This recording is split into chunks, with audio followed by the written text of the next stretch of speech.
Paramashivoham. Om Nithyananda Paramashivoham.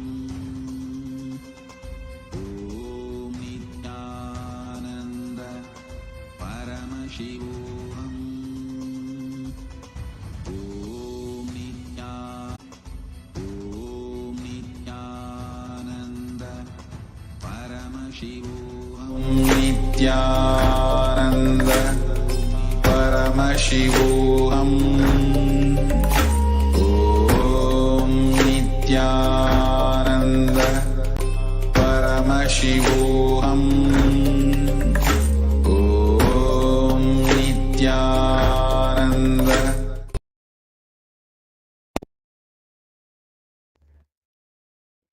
We welcome all the participants and viewers to today's Paramashivoham program. As part of the Paramashivoham program, this is the first session, which is KAILASA's Nithyananda Yoga, Dvitiya Vinyasa Krama, where we'll be performing this 308 intense and powerful Kundalini awakening asana sequence, which is directly been revealed by the Supreme Pontiff of Hinduism, the incarnation of Paramashiva, our beloved Swamiji. Now, before we enter into this intense sequence of asanas, there are a few things that we need to set up to perform this sequence. First of which is the Panchapatram and Uddharani, which is the water pot and a spoon, a cup of water and a spoon to perform the ritualistic cleansing. Next, we request all the participants to apply the sacred ash, the Bhasma, in the 16 places as shown by the Acharya. And all the male bodies are requested to remove your upper cloth, because as per the Agamas, whenever we perform any ritual, male bodies are supposed to remove their upper cloth.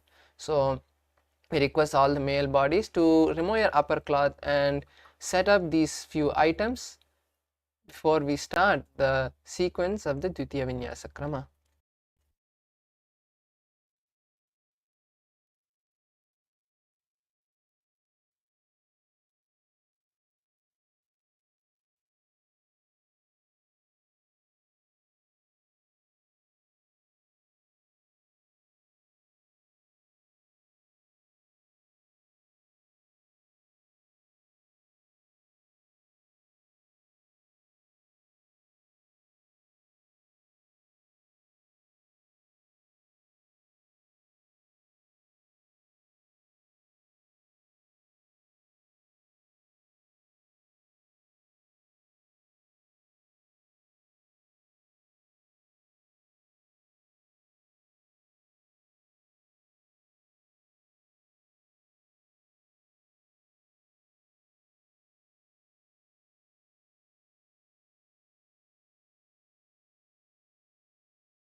Yes, let us now begin the asana sequence with the Sadguru Vandanam first. Now let's all sit straight with our head, neck and spine in a straight line. Bring your awareness to the third eye as you place your hands in Atmanjali Mudra, bringing your palms together in front of your heart center. Close your eyes and take a deep inhalation as we chant the Sadguru Vandanam.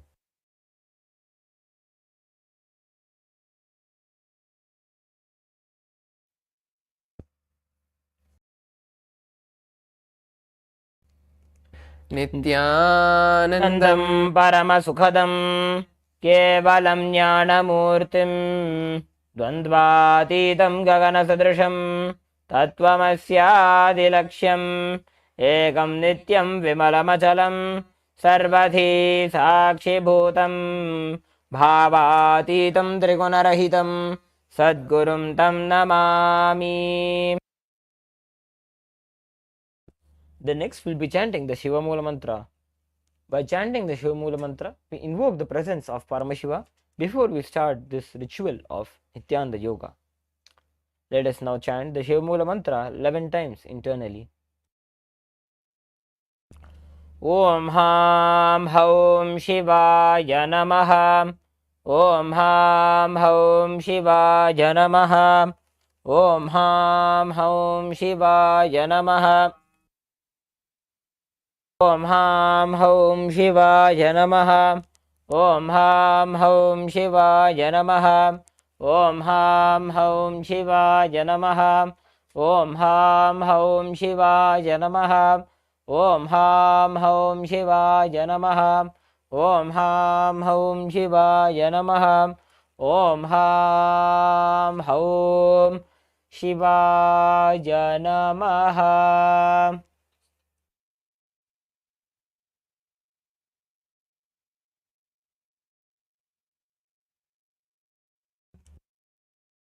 The next is Tattvachamanam, the ritualistic cleansing. Now, keeping your right hand in the Gokarna Mudra as the Acharyas are demonstrating, take an uddhani of water into your right palm. Sip the water each time we chant the word Svadha.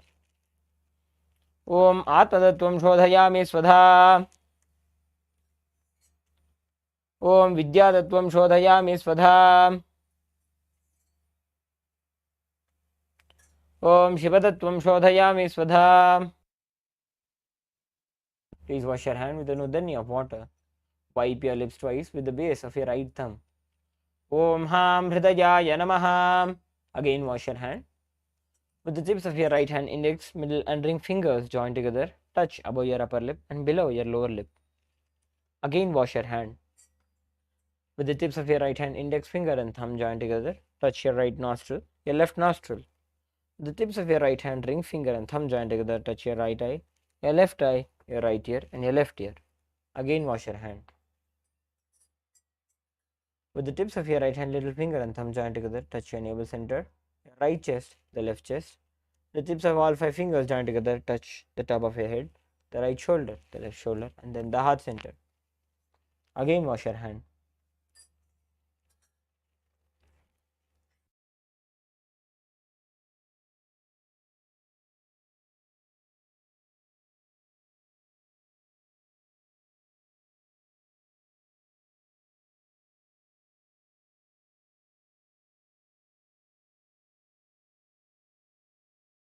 Next, we will be performing the Sankalpa, creating a conscious resolution for performing this ritual of Nithyananda Yoga. Please clasp your hands, place them on your right thigh. Om Mamopatta Samasta Duridakshaya Dvara Bhagavat Sri Nithyananda Paramashiva Prityartham Sri Nithyanandeshwari Paramashiva Shakti Sameta Sri Nithyanandeshwara Paramashiva Prityartham cha अद्य पूर्वोक्त एवं गुण विशेषेण विशिष्टायाम् अस्यां शुभतिथौ पूर्ण आरोग्य युक्त दृढगात्र यौगिक शरीर सिद्ध्यर्थं परमशिवशक्त्याविष्करणार्थं नित्यानंद योगाभ्यासं करिष्ये.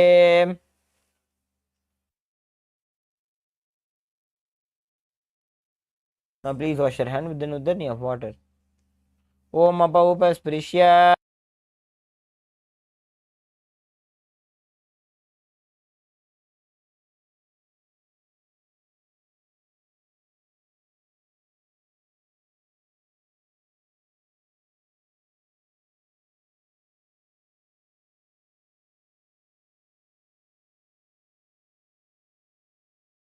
Yes, let us now begin with the Dvitiya Vinyasa Krama.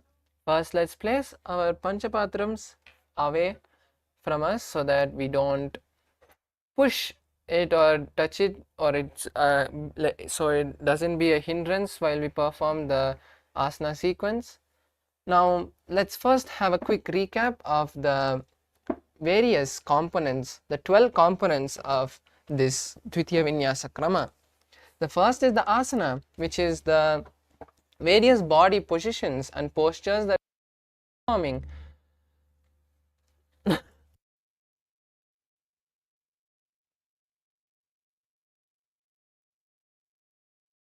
That we're going to be performing throughout this Dvitiya Vinyasa Krama. The various asanas allow us and make us perform the 1200 long breaths, which the Supreme Pontiff of Hinduism has revealed that when we perform this 1200 long breaths, the complete prana energizing of our body happens. The next component is the pranayama. Now, when we perform these asanas, the intense prana that is flowing into us has to be locked and spread throughout the body, and the pranayamas remove all the unwanted and negative apana and lock the prana into the body, making the prana spread throughout the body. The next is the mudras, which are the various hand gestures and body positions that we'll be performing throughout the sequence. The mudras are various hand gestures and positions that we'll be performing to lock this prana into the various energy centers, the various nadis throughout our body. The next is the bandhas. The bandhas also help hold the prana inside our body, and there are going to be 4 bandhas in throughout this that we are going to be performing throughout the Dvitiya Vinyasa Krama.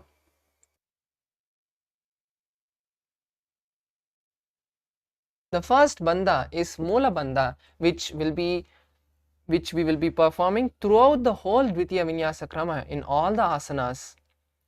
The Mula Bandha is the perineal lock, where we will be contracting the perineal muscles. Next, and that will be denoted by a red circle in the side of the acharyas. The next bandha is the Jalandhara Bandha, which is the stomach lock. You will pull your stomach in and up, locking the prana, locking the air in your lungs, and that will be denoted by a yellow circle. The next is the Jalandhara Bandha, which is the throat lock. You will be tucking your chin to the chest, locking the prana from releasing through your nose. This bandha will be shown by a blue circle, and when we perform all these 3 bandhas at the same time, it will be the Mahamudra Bandha, which is shown by the purple circle.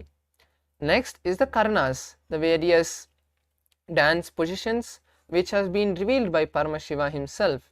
When we perform these dance positions, we align our body to Paramashiva. Next is visualization. Visualization is one of the most important components, as when we visualize various gods, animals, sages, and the other yantras with that will be shown in the top right corner, we start manifesting those energies through our body.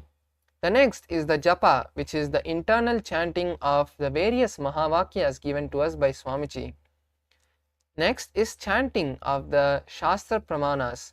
As we chant these Shastra Pramanas, we continue to remember and hold these Pramanas, showing the authenticity of this Dvitiya Vinyasa Krama. Next is weightlifting. Weights are revealed by the rishis in the various yoga scriptures long before the weightlifting or the bodybuilding industry had come. The various asanas in which we'll be performing and we can use the weights I'll be sharing with you and telling you when you can use the weights. Next is the mandala, which is the Shri Yantra that is being shown behind the acharyas. This Shri Yantra is the most perfect replication of the cosmos itself, the various energies that hold the cosmos. When we gaze at this yantra, when we gaze at these yantras, the energies of that yantra start to manifest throughout our body. The next is the abharana, which is the Rudraksha jewelry that we are wearing. The Rudraksha is a powerful battery that stores the energy and gives it to us whenever we are low and raises our consciousness. And the last component is Aushadha, which we'll be using in this Dvitiya Vinyasa Krama. The Aushadha are various alchemy products. Like for this Dvitiya Vinyasa Krama, we'll be using the sacred ash, then the vermilion, which is kumkum, which we'll be applying in our third eye, on our third eye, and turmeric paste, which we'll be applying on the side of our temples. Now that we have seen these 12 components, let's start with the first asana, which is Sukhasana. Now sit straight and with your head, neck and spine in a straight line. As you lock your legs into a cross-leg position. Visualize Paramashiva in your inner space and gaze in front of you as you keep your fingers, your thumbs and index touching each other in Bindu Mudra. Place your hands on your thigh and start performing the first Kumbhaka of this Dvitiya Vinyasa Krama for the next asanas, which is Samana Kumbhaka.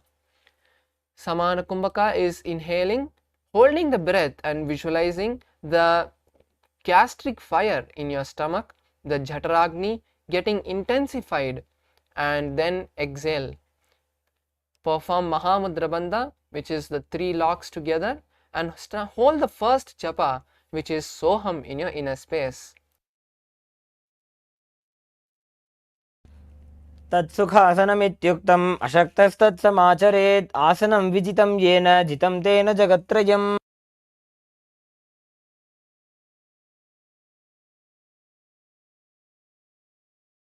The next asana is Parvatasana. Now place your legs, your feet on the opposite thighs in Padmasana and bring your hands together in Anjali Mudra and raise them above your head. Visualize yourself as Mount Kailash in Parvatasana. अथ पक्षे महादेव पर्वतासनमङ्गलं यत्कृत्वा स्थिररूपी स्यात् षट्चक्रादिविलोपनम्.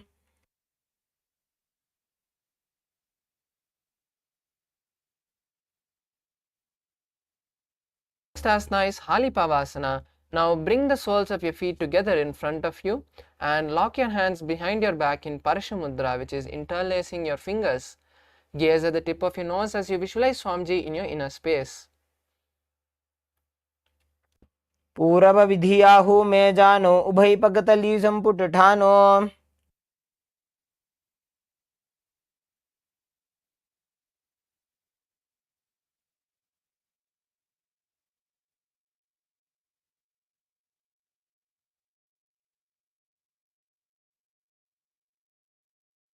The next asana is Nagi Pavasana. Now bring your hands forward and cup them next to your feet and lean down and place your forehead behind your heels. Visualize yourself as a snake as you gaze at your third eye in Shambhavi Mudra.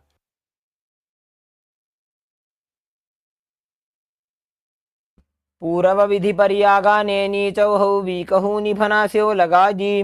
हाथ आगाने धरती लगावे पसारी दो हाथ की अंजूली करे.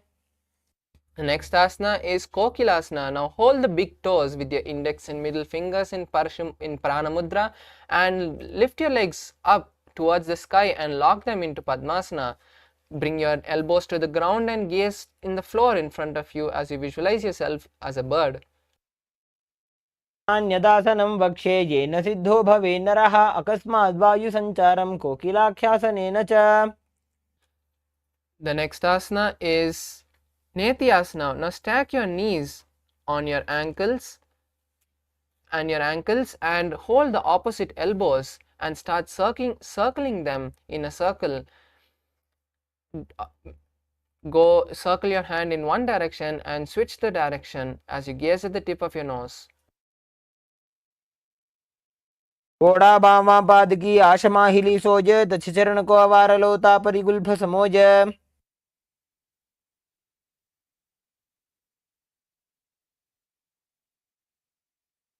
Next asana is Gajasana. Now place your hands in front on the mat and lift your legs up behind you and lift your hips up towards the sky as you start scooping your head down towards the ground again and again. Visualize yourself as an elephant as you perform Udyana Bandha. युब्जं पादाग्रे भूमौ कृत्वा लम्बी भूया मस्तकाग्रे निधाय नितम्बम् ऊर्ध्वमुन्नमय्य नाभिलक्ष्यं भूमौ नासिकामानीय. The next asana is Rikshasana. Now stop the motion and start alternating, bringing your one heel to the ground and raising the other heel. Visualize yourself as a bear. एकैकं पादमाकुञ्च्य गजासनं कुर्यात् वृक्षासनं भवति.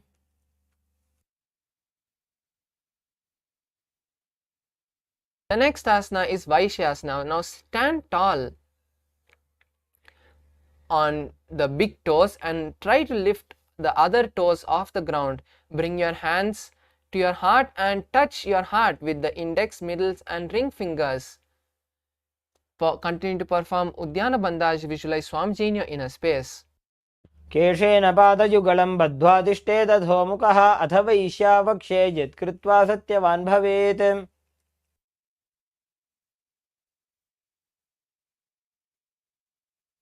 Next asana is Urdhvajanukarana, which is the first karana of this sequence. Now come to a half squatted position with your heels touching and your legs, toes pointed outward. Bring your hands to the heart center and start circling your knees and hands with the respective hand and respective leg. Start circling as you bring your hand back to the same position in your heart center and perform this on the other side.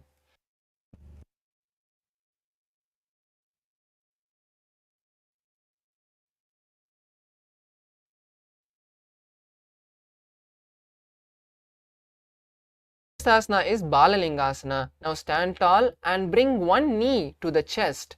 Interlace your fingers in Sarvavashankari Mudra, which is interlacing your fingers outside in, and pull your knee to the chest as you gaze at the tip of your nose and visualize holding a baby.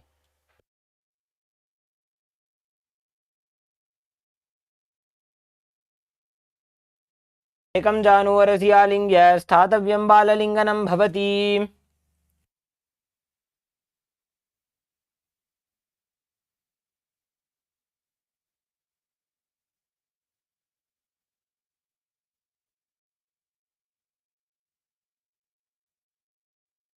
Next asana is Padapidnasana. Now lift one leg and pull it towards the buttocks with both your hands, interlacing them behind the feet in Parshamudra. Visualize Swamiji in your inner space.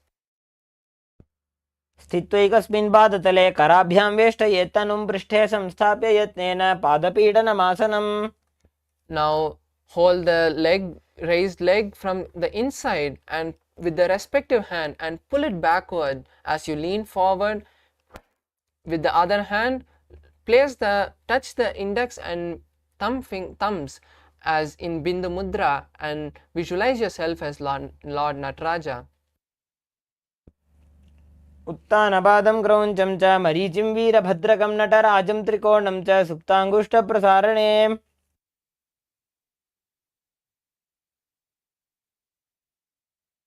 Next asana is Balingasana on the other side. Now interlace your fingers from the inside out in Sarvavashankari Mudra and raise one knee towards the chest, pulling the leg with the hand as close to your chest as possible. Visualize holding a baby. एकं जानुवरसि आलिङ्ग्य स्थातव्यं बाललिङ्गनं भवति. Next asana is Padapidnasana. Now raise one leg towards the buttocks and hold it with both your hands in Parshamudra as you visualize Swamiji in your inner space. त्वैकस्मिन् पादतले कराभ्यां वेष्टयेत् तनुं पृष्ठे संस्थाप्य यत्नेन पादपीडनमासनम्. The next asana is Natarajasana. Now hold one leg with the respective hand and hold the foot of that leg from the inside out as you pull it backward and lean forward, stretching the other hand out straight, placing your hands in Bindu Mudra. Visualize yourself as Lord Nataraja. उत्तानपादं क्रौञ्चं च मरीचिं वीरभद्रकं नटराजं त्रिकोणं च सुप्ताङ्गुष्ठप्रसारणे. The next asana is Ardharechita Karana. Now come to the half squatted position with your heels touching and toes outward. Now raise one knee, leg and place it behind the other heel and keep the toes on the ground and heels upward. Bring your hands to the heart, both your hands to the heart chest level, and with one hand start making a pendulum motion as you bring it front and back and place that hand on the nose and repeat this on the other side.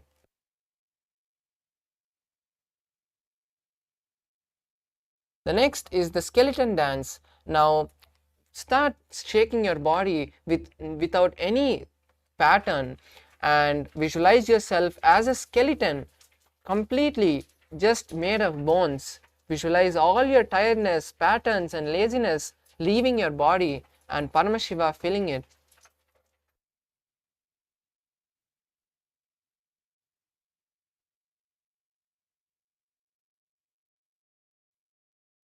The next asana is Katichinnakarana. Now stand in the half squatted position and raise your hands and cross them above the head with the palms facing forward. Now turn to one side. And open your palms wide and bring them back to the center, closing them. Repeat this on the other side, on both sides.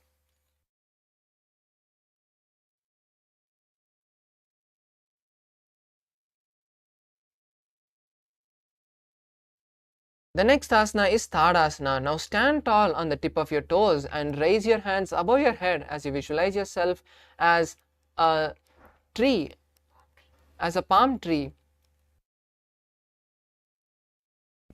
महामुद्राबद्ध कोनो ताड़ासन विभेदकान् विनोतानं सदा कुर्यादन्तर्वत्नीपतिप्रिया. The next asana is Uttanasana. Now from this standing position, lean forward and bring your hands to the ground by your feet and try touching your head to the knees. Visualize Swamiji in your inner space. महामुद्राबद्ध कोनो ताड़ासन विभेदकान् विनोतानं सदा कुर्यादन्तर्वत्नीपतिप्रिया. The next asana is Tarakshvasana. Now come to a plank position and tuck your chin to the chest and start turning it from one side to the other, performing Jalandhar Bandha. Visualize Swamiji in your inner space. गजासनवस्थित्वा मस्तकं वारं वारं दक्षिणकुक्षिं सव्यकुक्षिं नजेत् तरक्ष्वासनं भवति.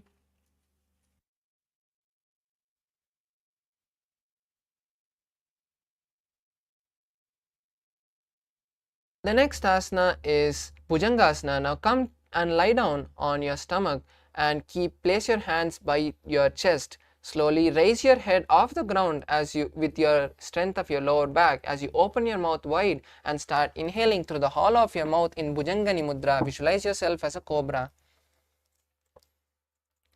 अङ्गुष्ठनाभिपर्यन्तम् अधोभूमौ विनिन्यसेत् कराभ्यां च धनां धृत्वा ऊर्ध्वशीर्षफणीवहि. The next asana is Shashasana. Now come to a plank position and bring one knee to the chest. Alternate your legs and visualize Swamiji in your inner space as you hold the new japa Shivoham in your inner space. जासन संस्थितो जानुद्वयमाकुञ्च्य वारं वारं कर्तव्यं शशासनं भवति. Next asana is Rathasana. Now place one foot in between the hands and start alternating your feet between your hands. Visualize yourself as a chariot as you start performing the new japas, new kumbhaka, which is Saja Kumbhaka, inhaling, holding the breath comfortably and exhaling. गजासन संस्थितो एकैकं पादं पूर्वमार्गेण भ्रामयित्वा कर्तव्यं रथासनं भवति.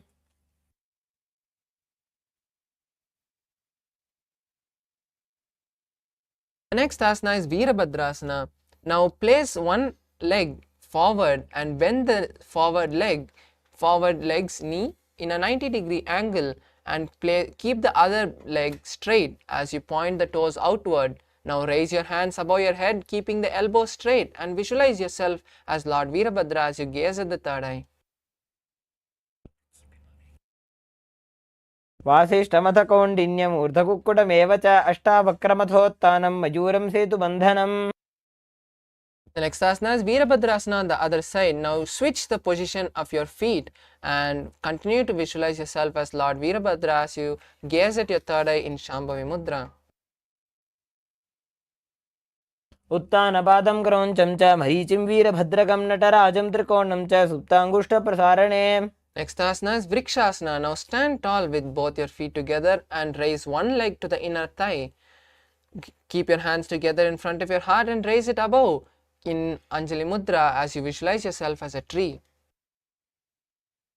मोरुमूलदेशे च याम्यं पादं निधायतु तिष्ठेत्तु वृक्षवद्भूमौ वृक्षासनमिदं विदुः.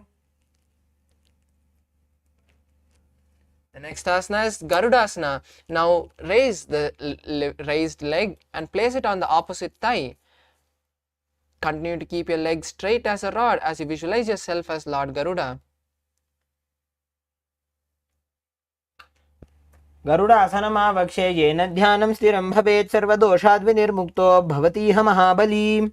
The next asana is Vrikshasana on the other side. Now raise the other leg and place it at the base of the straight leg and keep your hands above your head in Anjali Mudra.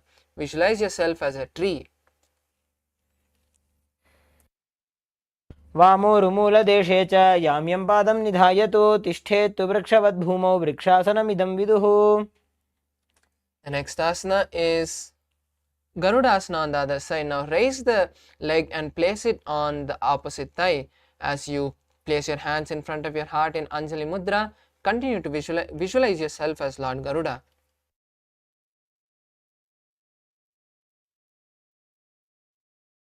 गरुडासनमावक्षे येन ध्यानं स्थिरं भवेत् सर्वदोषाद्विनिर्मुक्तो भवतीह महाबली. Next asana is Trikonasana. Now stand tall and place one leg forward and the other leg back. Let the back leg's toes point sideways and the front leg's toes point forward. Now stretch your hands and keep it parallel to the ground as you lean forward and place the hand on the ground and gaze towards the sky. Visualize yourself as a triangle. उत्तानपादं क्रौञ्चं च मरीचिं वीरभद्रकं नटराजं त्रिकोणं च सुप्ताङ्गुष्ठप्रसारणे. The next asana is Trikonasana on the other side. Now switch the position of your feet and lean down to the ground as you gaze up towards the sky and visualize yourself as a triangle. उत्तानपादं क्रौञ्चं च मरीचिं वीरभद्रकं नटराजं त्रिकोणं च सुप्ताङ्गुष्ठप्रसारणे.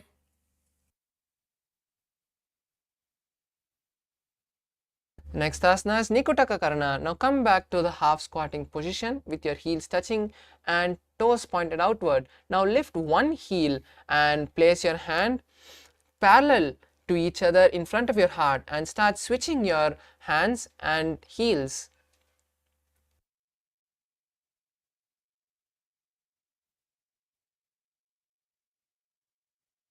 The next asana is Angushtasana. Now from standing position, place your perineum on the heels and sit on your heels.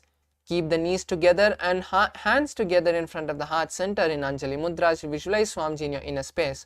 Start performing Brahmari Kumbhaka, which is inhaling and exhaling, making a bee-like sound as you hold the new japa Sadashivoham in your inner space. कबन्धासनमित्याहुः गोरक्षासनमेव च अङ्गुष्ठमुष्टिकं ज्ञेयं ब्रह्मप्रासादितं तथा. The next asana is Saurasana. Now extend one leg forward and place both your hands by your side with the palms facing forward. Visualize Swamiji in your inner space. प्रसार्य एकं पादतलं संस्थाप्य त्वेकपादकम्. The next asana is Vidunanasana. Now with the respective hand hold the big toe of the stretched feet and with the other hand hold the heel of the other leg. Visualize Swamiji in your inner space. गुल्भस्थितो पादमेकं प्रसार्य तत्पादाग्रं संस्पृश्य तत्करेण गुल्फं चान्यं धारयेत् तत्करेण धूनं पीठं चाभ्यसेत् चोभयत्र. The next asana is Saurasana on the other side. Now bring both the feet back under your perineum and stretch the other leg forward. Place both your hands by your side, with the palms facing forward as you visualize Swamiji in your inner space. प्रसार्य एकं पादतलं संस्थाप्य त्वेकपादकम्. The next asana is Vidunanasana on the other side. Now stretch with your hands forward with the respective hand and hold the heel with the other hand. Bring your forehead to the knee as you visualize Swamiji in your inner space. गुल्फस्थितो पादमेकं प्रसार्य तत्पादाग्रं संस्पृश्य तत्करेण.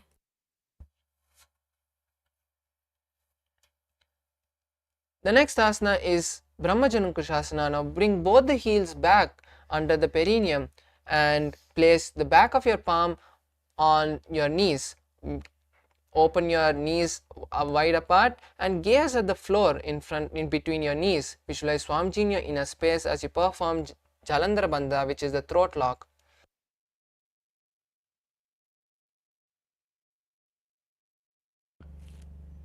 दोबू फणा पानी होए वैसे एड़ी दो गुदा निवैसे कोरबक दलियां की माहिली ice माहेरा शेमिली.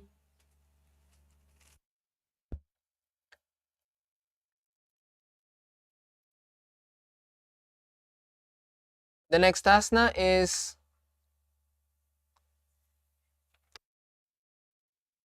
Kapilasana. Now place your knees on the ground with your hands on the respective knee. Continue to sit on your heels and perform Uddiyana Bandha as you gaze at the tip of your nose in Shambhavi Mudra.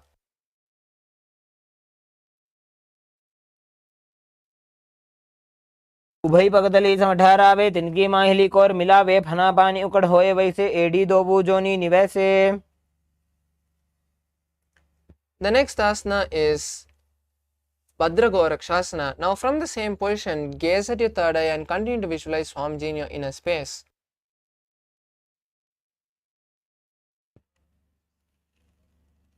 दो पगदली संपट करे कोरबारली भूपर इधरे कोरबारली राखे ऐसे तापरी मूल द्वार टिकी बैसे.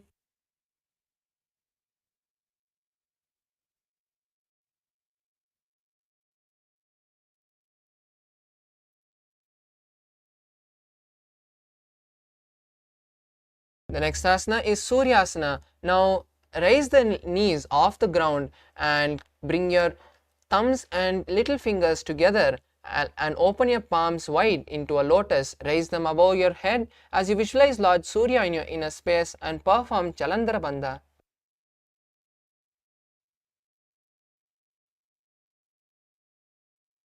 AD दो गुदातरिया ने फना पानी बैठ कर निठाने गोड़ा जंगा अदर करी रहे आड़े वाम इसी विधि गहे.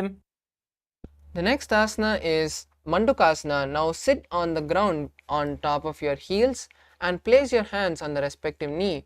Gaze at the third eye as you fold your tongue and press it above on your upper palate in Manduki Mudra as you visualize yourself as a frog. तलोपृष्ठ देशे अंगुष्टे द्वे च संस्पृशे जानुयुग्मं पुरस्कृत्य साधयेन् मण्डुकासनम्. Asana is Uttana Mandukasana. Now raise your hands above your head and cross them touching the opposite shoulder. Continue to perform Manduki Mudra and visualize yourself as a frog. मध्यस्थं कूर्पराभ्यां धृतं शिरः एतद्भेकवदुत्तानमेतदुत्तानमण्डुकम्. The next asana is Simhasana. Now cross your ankles and sit on your heels and place your hands on the respective knee and start exhaling out forcefully with your tongue outside. Visualize yourself as a lion as you gaze at your nose in Shambhavi Mudra. सव्ये दक्षिणगुल्भं तु पृष्ठपार्श्वे नियोजये दक्षिणे पितता सव्यं गोमुखं गोमुखाकृतिम्.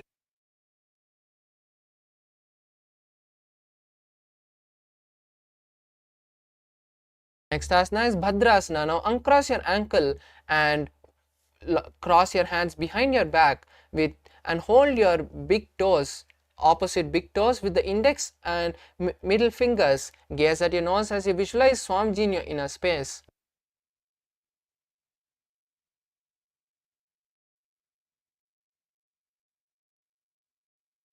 गुल्भौ च वृषणस्याधः सीवन्त्याः पार्श्वयोः क्षिपेत् पादपार्श्वे तु पाणिभ्यां दृढं बद्ध्वा सुनिश्चलम्. Next asana is Kakabusandi Asana. Now come to a squatting position with your legs together and knees wide apart. Circle your hands around your knees and try to hold them behind your back. Gaze at the tip of your nose and visualize yourself as a crow as you hold the new japa Sadashivoham in your inner space.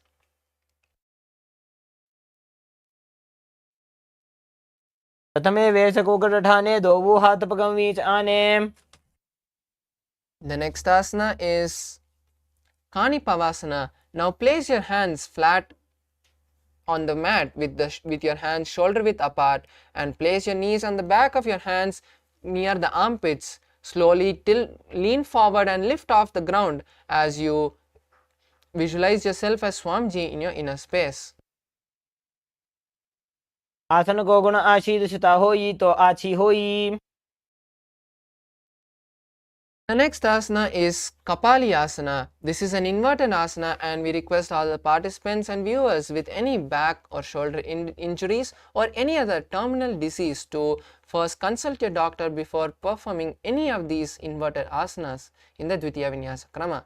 For the rest of the participants, now from the same position, now place your head on the ground and make sure it's like a triangle between your head and hands. Slowly walk forward and stack your hips above your shoulders and lift your legs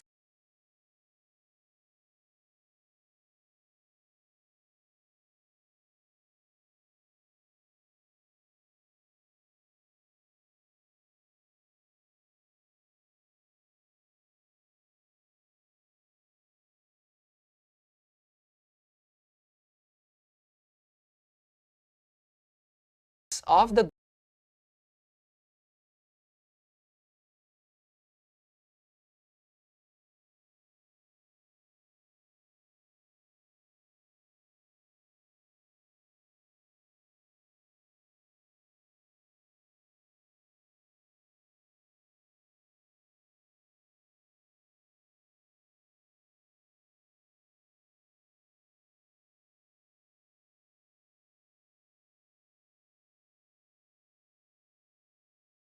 hips above your shoulders and lift your legs off the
Paramashivoham. Om Nithyananda Paramashivoham. Om Nithyananda Paramashivoham. Om Nithyananda Paramashivoham. Om Nithyananda Paramashivoham. Om Nithyananda Paramashivoham. Om Nithyananda Paramashivoham. Om Nithyananda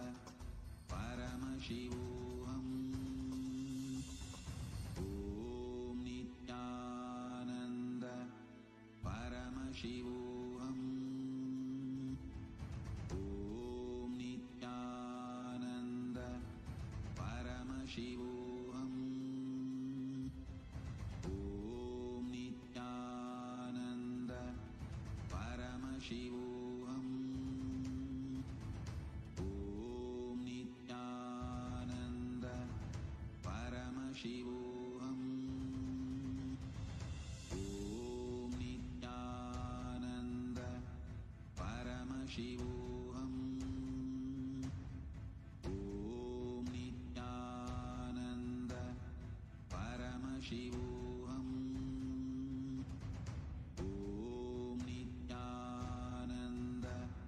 Paramashivoham. Om Nithyananda Paramashivoham. Om Nithyananda Paramashivoham. Om Nithyananda Paramashivoham. Om Nithyananda Paramashivoham. Om Nithyananda Paramashivoham.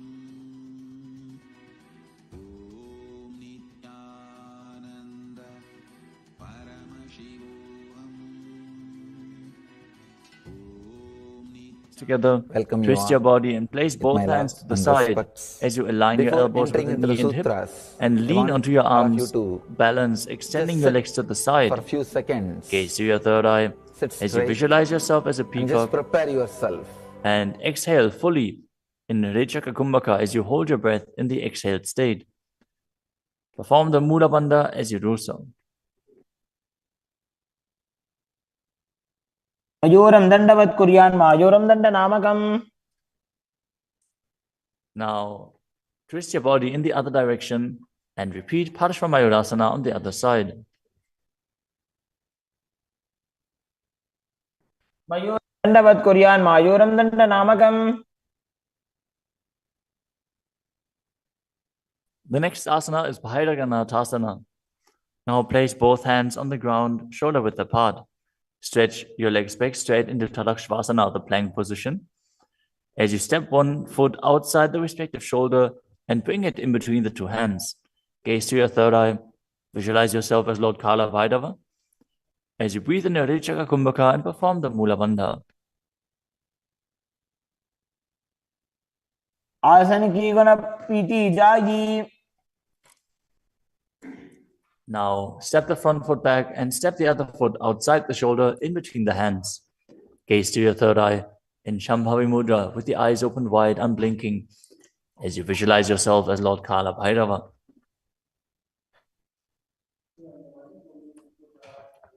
आसन को गुण पीती जाई. The next asana is Unmukha Pitasana. From Tadakshvasana, the plank position, bring your forearms down on the ground as you walk your feet forward, raising your hips. Lift your chest and head up and gaze to your third eye, visualizing Swamiji in your inner space.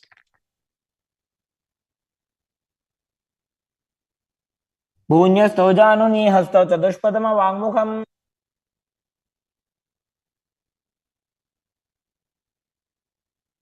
The next asana is Vashishthasana. From Tadakshvasana, Rotate your body onto one hand and raise the opposite hand up. Keep the balancing hand directly beneath your shoulder as you raise your hips and gaze up towards the sky, visualizing yourself as Sage Vashishta as you perform the Mula Bandha.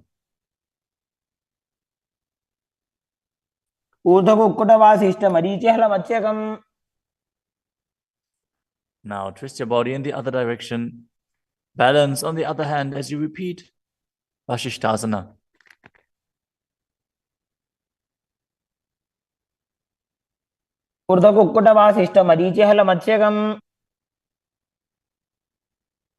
Now come to a seated position and extend your legs out in front with the heel down and the toes pointing up. Now bring your hands under the buttocks with the palms facing up. Keep your spine straight, elbows close to your body. Tuck your chin to the chest. Contract the perineal region. As you gaze to the nose, visualize yourself as Lord Hanuman and internally chant the new japa Maharloka.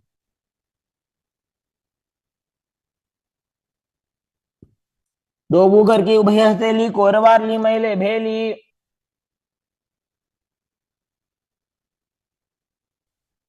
Next up is Paschimottanasana. Now visualize Swamiji in your inner space as you lean forward and down, holding onto the big toes in Prana Mudra. Perform Mahamudra Bandha, all three bandhas engaged, and exhale all the air from your lungs in Lichaka Kumbhaka. जानो Barela लाटंतो पश्चिमं दानमुच्यते. The next asana is Ugrasana. With your legs straight, interlace your fingers behind your neck. Lean your chest forward and down, bringing your head to the knees by the strength of your core. Engage all three bandhas as you visualize Kali in your inner space. शुभानिभ्यां दृढं धृत्वा जानो परिशिरोऽन्यसेत्. The next asana is Marichi Asana. Now, sit with the legs extended, bring one heel to the groin with the knee raised, and reach your arm in and around the raised knee as you clasp your hands behind your back. Bring your chest to the thighs, head to the knee, and visualize yourself as Sage Marichi. उत्तानपादं क्रौञ्चं च मरीचिं वीरभद्रकम्.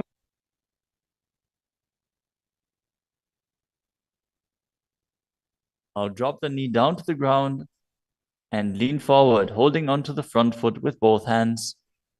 As you exhale all the air from your lungs, gaze to the nose, visualize Swamiji, and perform Mahamudra Bandha in Mahamudrasana.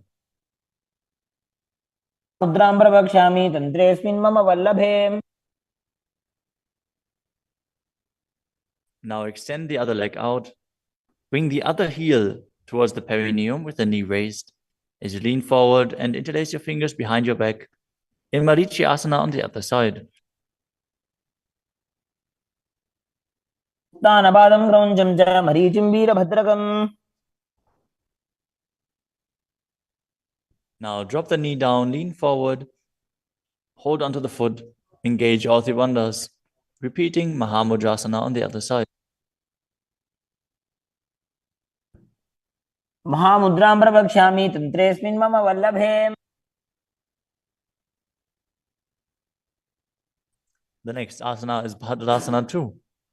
As you sit and bring the soles of the feet together with your heels close to the perineum, keep your knees wide, hold your feet firmly with both hands, and maintain a straight spine as you gaze to the nose and visualize Swamiji in your inner space.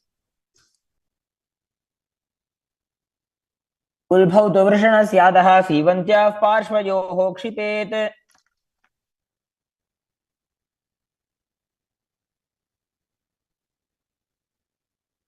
The next asana is Gvalipavasana. From Bhadrasana, extend your feet away from your body. Keep the toes together, heels apart, knees wide open. As you place your hands on the respective knees, tuck your chin to the chest and gaze to the nose. Visualize Swamiji in your inner space. Perform the Jalandhara Bandha and Mula Bandha.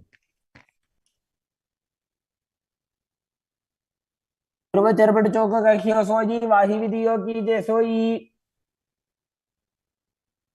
The next asana is Joni asana. Now sit, keep the soles of the feet together and the heels close to your perineum as you visualize the Yoni mandala, which is projected on the screen. Now hold the soles of the feet as you lean forward and down and bring the forehead to the feet as you gaze to the nose and perform the Mula Bandha. दोवो पकतली संपुट करे एड़ी मेड़ के ढिंग धरे.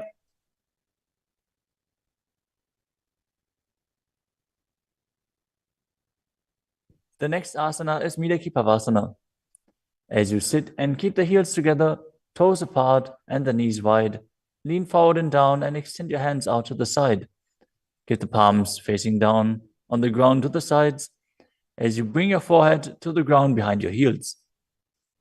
Gaze to your nose, visualize Swamiji and perform the Mula Bandha. पूर्व विधि परिपकथली संपुट शोल एड़ी मिली राशे. Next up is Siddha Samadhi Asana. Now sit and keep the toes together, heels apart, as you bring your arms below the shins, extend them out to the sides and keep the palms facing up. Bring your forehead to the ground above your feet as you bring your toes near your throat if you can. Gaze to the tip of your nose, visualize Lord Surya in your inner space and perform the Mula Bandha. दोवो पकतली संपुट करे शोले मेड़ आगा में धरे. Next up is Chinaki Pavasana. Now sit and keep the heels together, toes apart, as you hold the feet and open them up like a book, bringing the backs of your hands onto the ground and the elbows pressing down on the thighs. Gaze to the nose and visualize Swamiji in your inner space. दो पकांगी एड़ी धरती मगिवा मेड़ लगावे. The next asana is Chadapata Chukasana. Sit and bring the soles of the feet together with the heels at your perineum. Open the knees and place your hands on top of the knees as you gently press them down. Pull your stomach in and up, gaze to your third eye as you visualize Swamiji in your inner space. दोवो पकतली संपुट धारे आगा ने कर jar पसारे.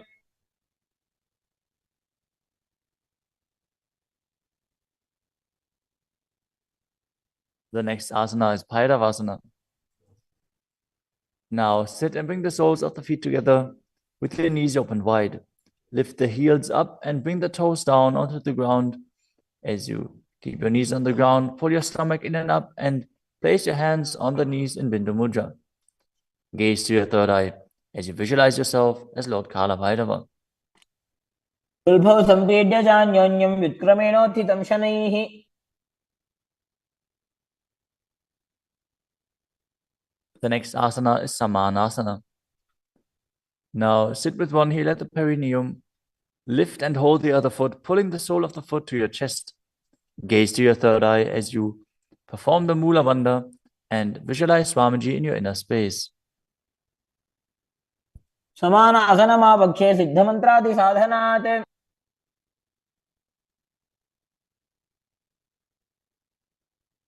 The next asana is Apanasana. As you sit, place one leg on top of the respective shoulder and raise the other foot upwards and straight.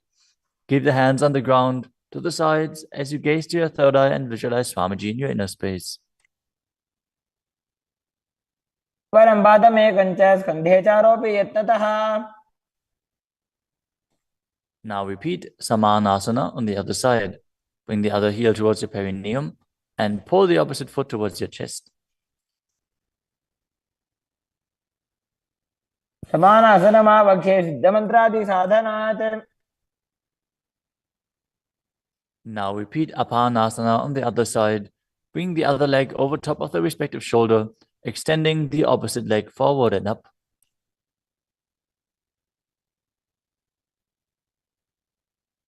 परं पादमेकं च स्कन्धे चारोपि यत्नतः.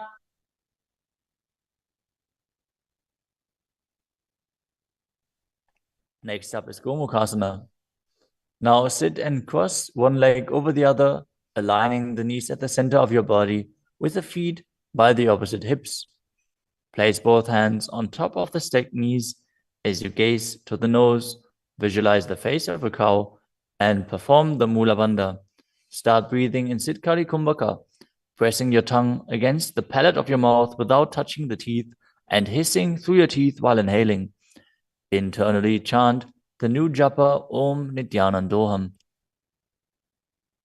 सर्वे दक्षिणगुल्फं तु पृष्ठपार्श्वे नियोजयेत्. The next asana is Anasuyasana.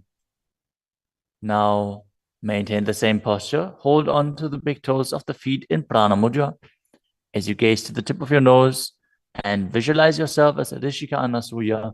Engage Udyanavanda and Moolavanda. दक्षिण कोडो नीचे उठाने वावोता के ऊपर आने. Maintain the same position. Interlace your fingers behind your back and lean forward and down as you bring your chin over the knees, the nose towards the ground, and visualize yourself as Rishika Anasuya in Anasuyasana too. जीमणा गोदा की संधि उपरिड़ा वागोड़ा की संधि. The next asana is Garudasana too.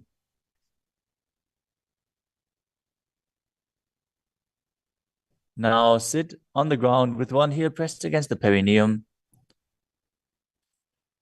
As you keep the opposite foot flat on the ground with the knee raised to your chest. Keep the hands on the respective knee. As you visualize yourself as Lord Garuda, gaze to the nose and perform the Mula Bandha. दावो बगमोडी AD माहिलो Gulf मूल द्वार नीचे दे.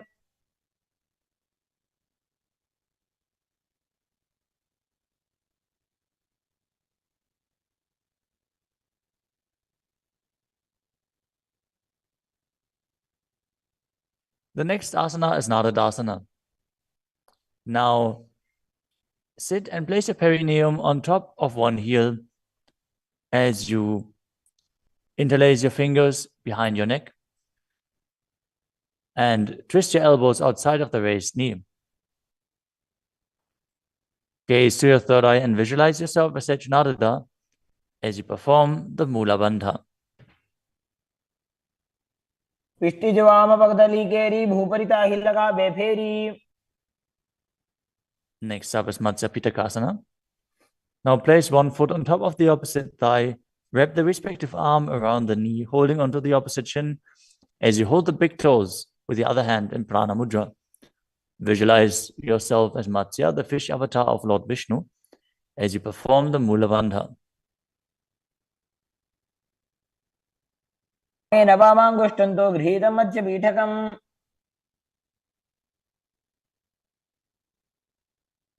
Now slide your knees over top with the other knee on top, repeating the Gomukhasana position on the other side.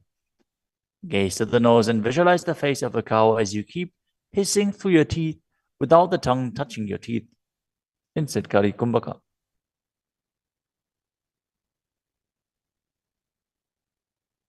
सव्ये दक्षिणगुल्फं तु पृष्ठपार्श्वे नियोजयेत्.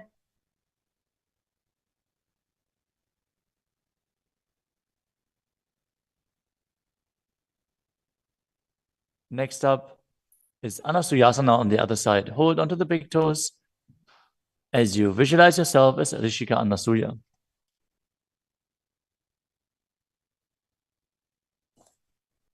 दक्षिण कोडो नीचे उठाने वावोता के ऊपर आने.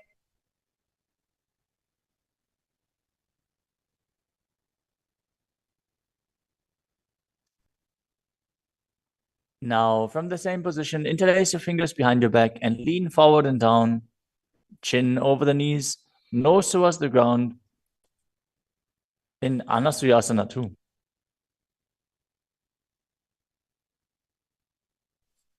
जीमणा गोदा की संधि उपरिड़ा वागोड़ा की संधि.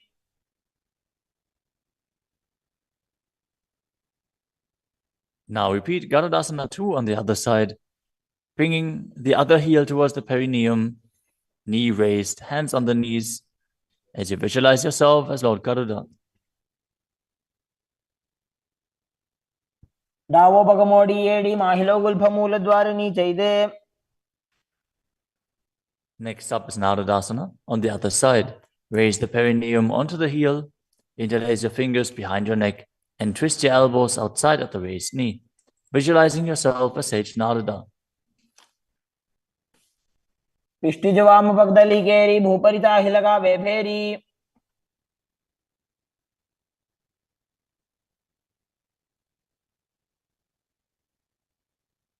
Next up is Matsya Pitakasana on the other side. Now place the other foot on top of the opposite thigh. Hold on to the shin and the big toe of that foot as you visualize Matsya, the fish avatar of Vishnu. वामेन वामांगुष्टं गृहीतं मत्स्यपीठकम्.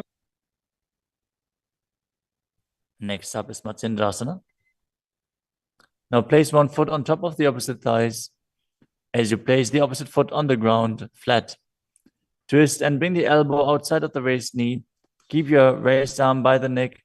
Turn your head back and gaze to your third eye, visualizing Matsyendranath, the great sage and master of Hatha Yoga. उदरं पश्चिमाभासं कृत्वा तिष्ठति यत्नतः.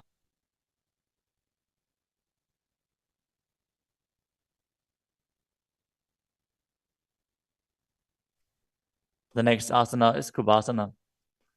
From Matsyendrasana, twist and bring your elbow outside of the raised knee as you extend your hand down to the foot, keeping the opposite hand at the respective ear.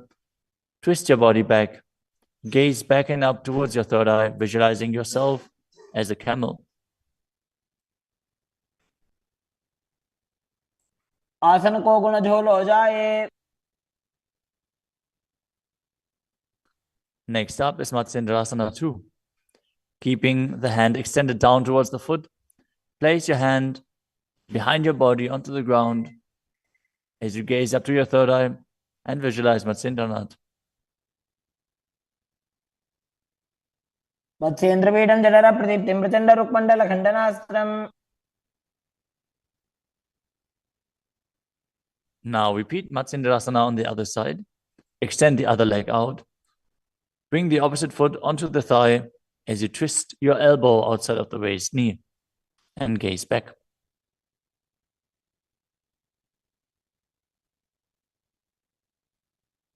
उदरं पश्चिमाभासं कृत्वा तिष्ठति यत्नतः.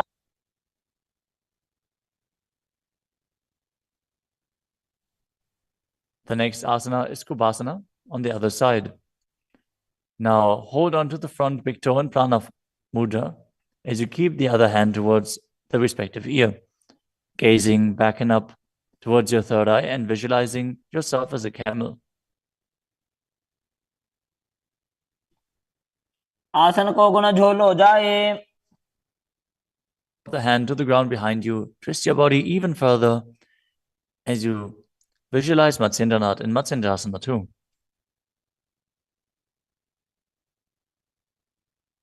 मत्स्येन्द्रपीठं जठर प्रदीप्तिं प्रचण्ड रुक्मण्डल खण्डनास्त्रम्.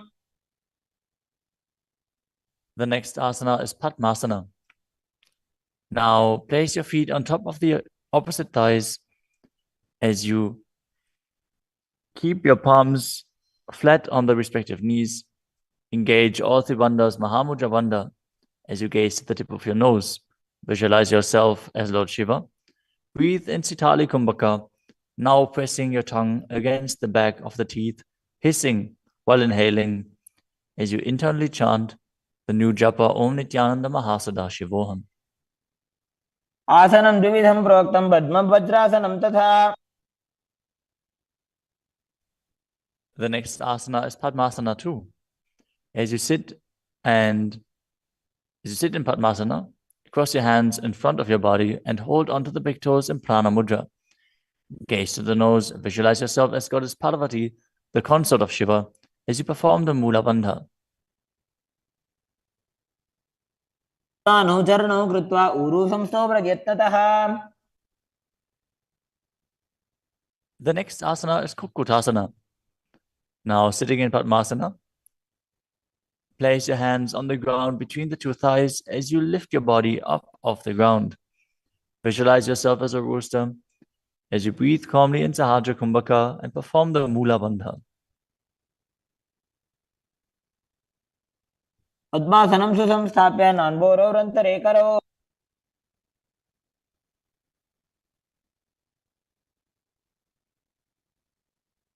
The next asana is Baddha asana. From Padmasana, raise up onto the knees as you bring your hands flat on the ground with the fingers pointing backwards. Keep the elbows together, press them against the navel, and then lean forward. Find balance and extend your knees up off the ground. Visualize Swamiji in your inner space as you perform the Mula Bandha.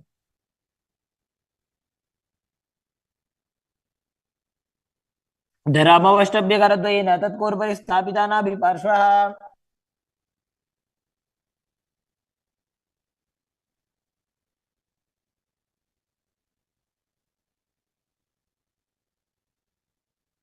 The next asana is Mayurasana. While on your knees, place your palms on the ground with the fingers pointing backwards. Keep your elbows at the navel, lean back, lean forward, find balance and extend your legs up off the ground, visualizing yourself as a peacock as you perform the Sahaja Kumbhaka and engage the Mula Bandha.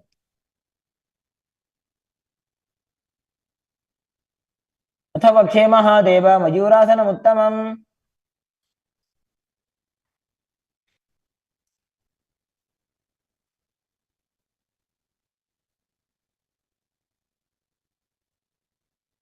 Next up is Makarasana. Lay down on your stomach with the feet pointing outwards and the forehead on the mat.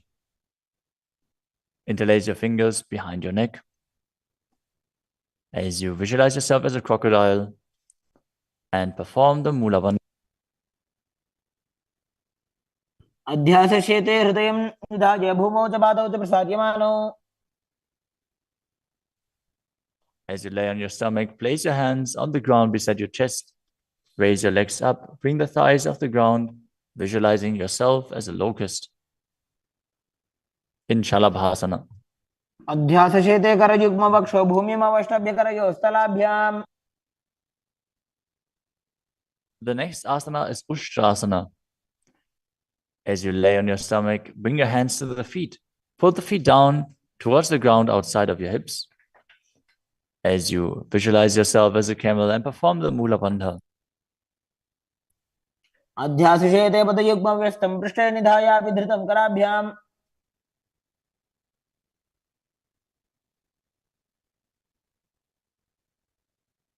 The next asana is Dhanurasana. From Ushtrasana, tighten the grip on your feet and kick the legs back and up as you lean forward and lift your chest off the ground. Gaze up to your third eye and visualize yourself as Pinaka, Lord Shiva's bow. Perform the Mula Bandha as you do so.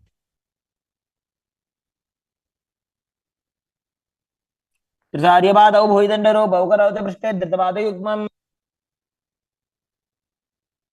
The next asana is Bhagasana. Now come to a kneeling position with your feet flat on the ground, sitting in between the two heels. Place your hands on top of the knees. Visualize Swamiji in your inner space. Breathe calmly through your nose in Sahaja Kumbhaka. As you gaze to your third eye, contract the perineal region in Mula Bandha and internally chant Om Nithyananda Paramashivoham.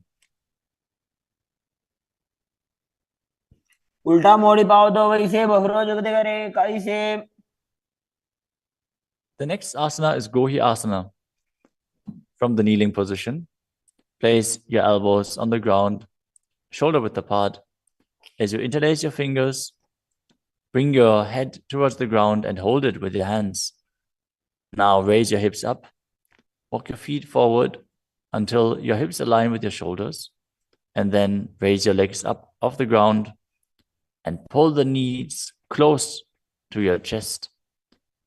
Try to touch your chin with the knees as you roll your body up in the inverted posture. Gaze to the nose and visualize Swamiji in your inner space.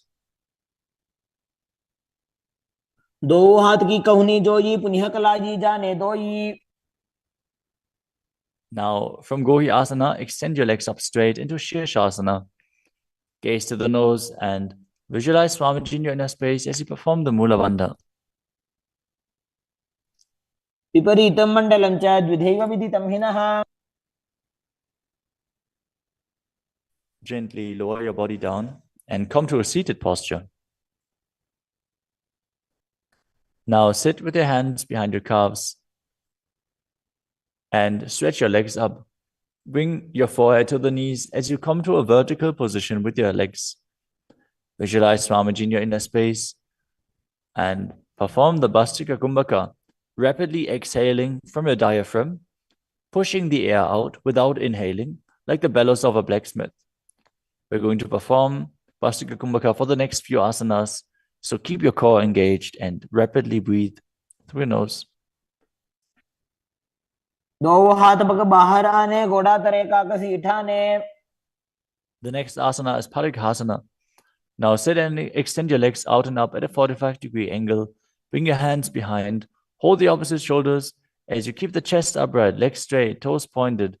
Gaze to your third eye as you visualize yourself as a mace.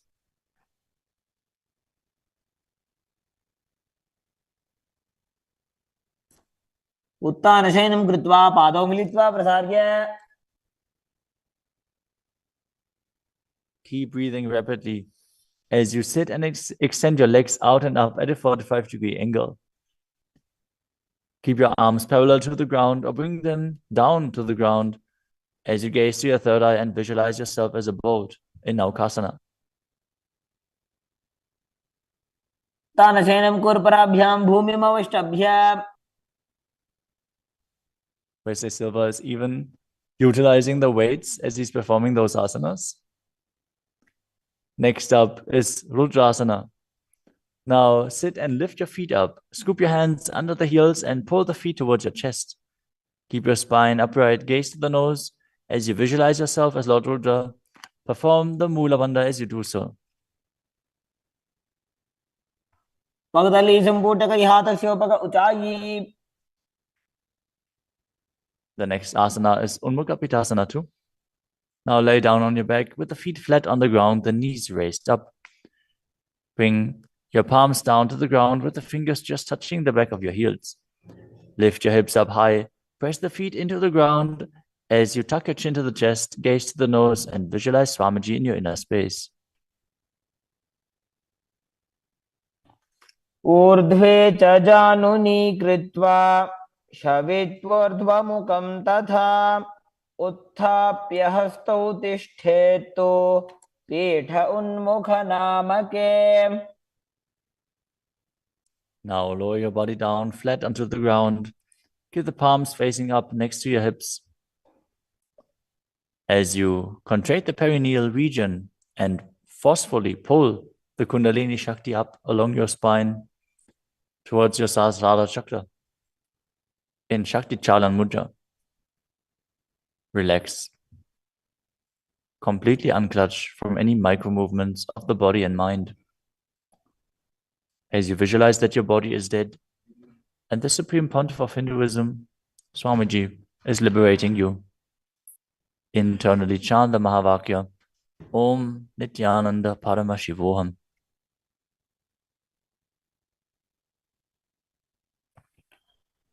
उत्तानं शववद्भूमौ शयनं तोषवासनं शवासनं श्रान्तिहरं चित्तविश्रान्तिकारकम्.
Now slowly return to your physical body. Start to wiggle your fingers and toes, your wrists and your ankles, your elbows and your knees. Pull your knees up towards your chest and rock your body from side to side as you return to a comfortable seated position.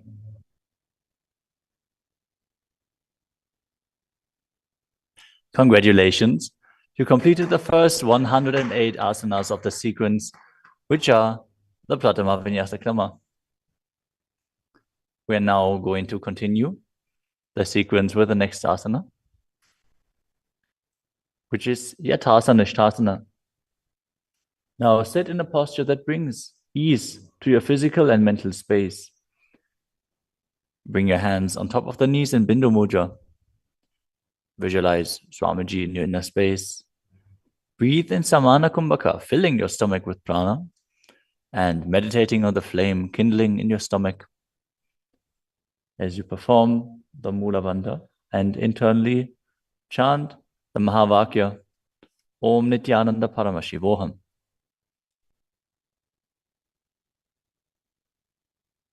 पर्यङ्कं तत्समाख्यातं यथासंस्थं यथा स्थितिः. Next up is Samasana. Now sit in a cross-legged position. Keep your hands on the knees with the thumbs and index fingers touching.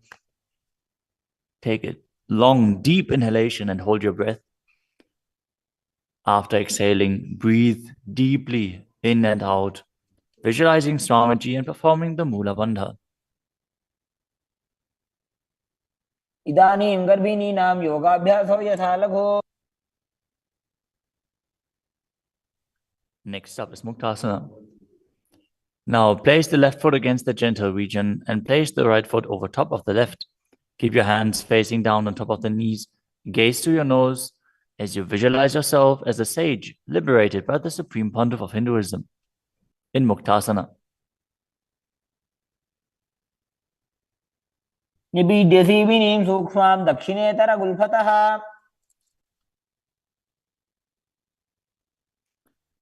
Next up is Siddhasana.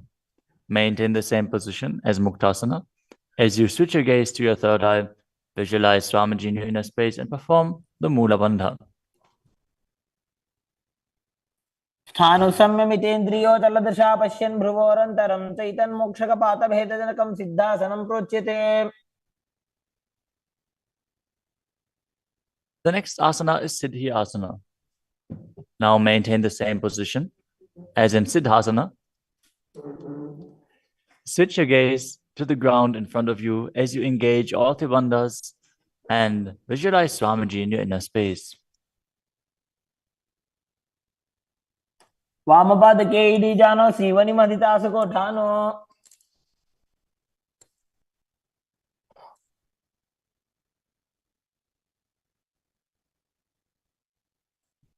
The next asana is Rudrasana too. Keep your legs in the same position as Siddhi Asana. Rotate your hands on top of the knees into Bindu Mudra. Switch your gaze to the third eye. Visualize yourself as Lord Rudra as you perform the Mula Bandha.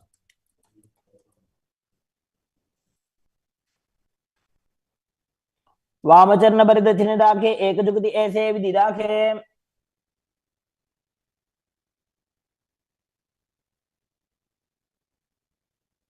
Next up is Santadunasana. Now maintain the same position. Switch your gaze to the nose and embody tranquility and an unshakable nature.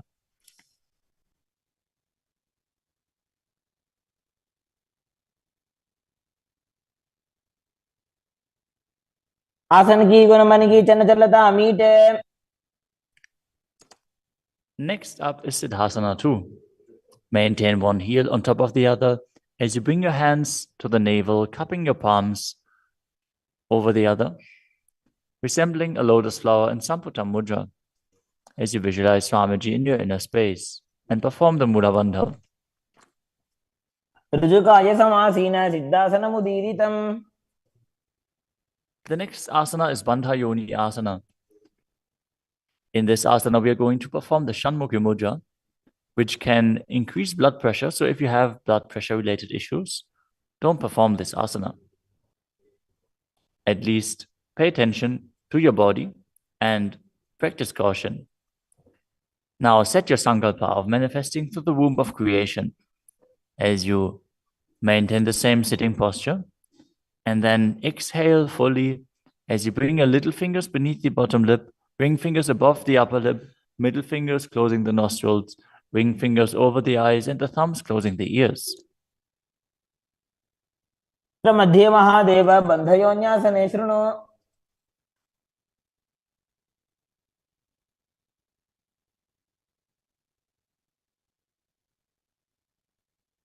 The next asana is Virasana.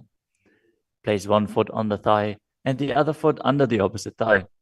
Touch your thumb and index fingers together in Bindu Mudra. Place them on top of the knees as you embody the space and state of bravery, Vida.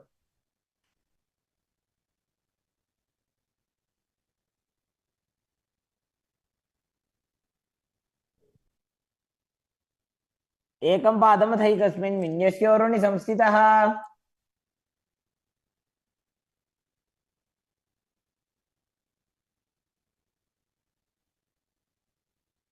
The next asana is Valmikasana.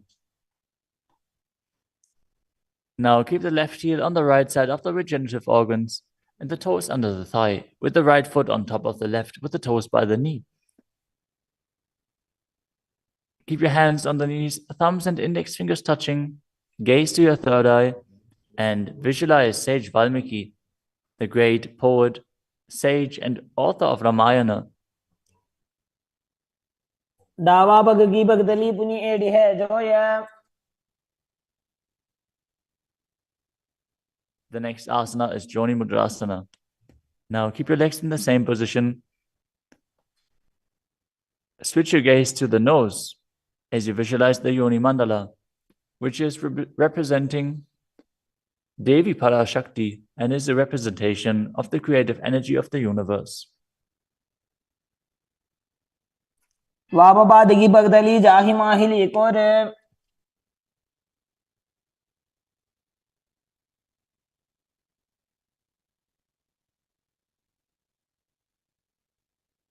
Next up is Yoni Asana. Keep your feet and hands in the same position as you switch your gaze to the third eye and keep visualizing the Yoni Mandala, which is projected on the screen. योन्यासनं पर्वतेन योगं योगफलेनिलम्. The next asana is Bhadrasana 3. As you sit and bring the soles of the feet together, holding them with both hands, bring your knees down towards the ground, gazing to the tip of your nose, visualizing Lord Virata in your inner space as you perform Uddiyana Bandha and Mula Bandha. गुल्भौ च वृषणस्यादः सीवन्त्याः पार्श्वयोः क्षिपेत्.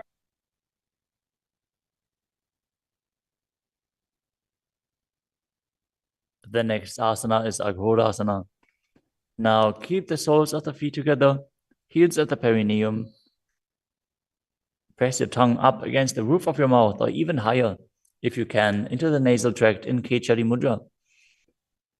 Gaze to your third eye. As you cover your mouth with the right hand, close the left nostril with the index finger. Inhale through the right nostril, close both nostrils, and then hold your breath. After you exhale through the left nostril, repeat on the other side in Abhyantara Kumbhaka.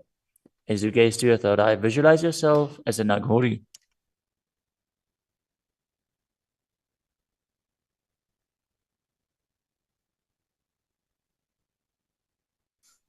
पूर्व कहो विश्रिका चोई वाही विधि जोगी जे सोई.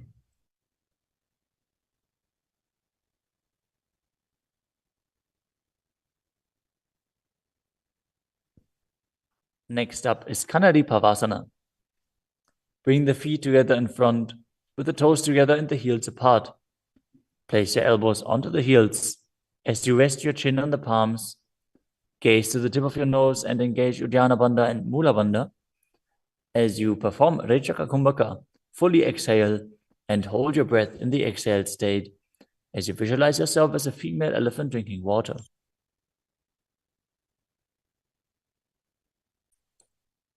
ग्वाली पाव आसन कख्यो है जैसे Yahoo में जाने विधि तैसे।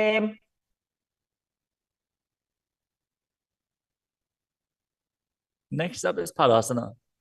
Now sit with the knees raised, arms between the thighs and calves, and interlace your fingers as you lift your feet off the mat. Gaze to the nose and visualize Swamiji in your inner space as you perform the Mula Bandha.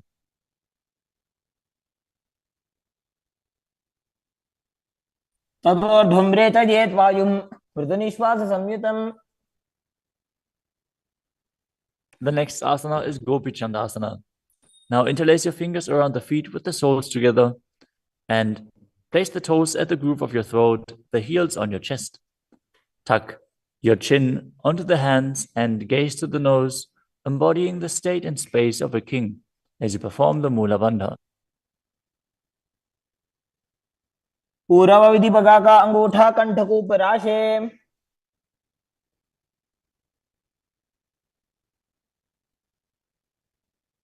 The next asana is Uddarasana. Now sit with the soles of the feet together. Insert your hands underneath the legs as you hold the feet with interlocked fingers. Bring your feet up to the chest. Bring your head down and touch the chin to the soles as you gaze to the tip of the nose and visualize your body free from any defects. दोवो पकदली संपुटटाने उभय हस्त करे उरद हिताने।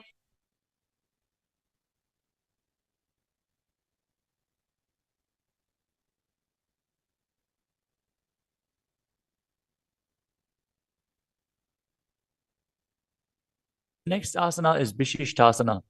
From the same position, raise your feet up even higher. Bring your feet in front of your face with the interlocked fingers in front of your forehead. Visualize yourself excelling in everything as you perform the Mula Bandha. दोवो पकदली जोड़ी संपुट करे। The next asana is Bhujasana. From a seated position, lift both legs over top of the respective shoulders as you bring your arms underneath the legs and up, interlacing your fingers around the back of your neck. Visualize yourself as a cobra as you perform the Mula Bandha. शिरासनं तविज्ञेयं कक्षासनमतः परम्।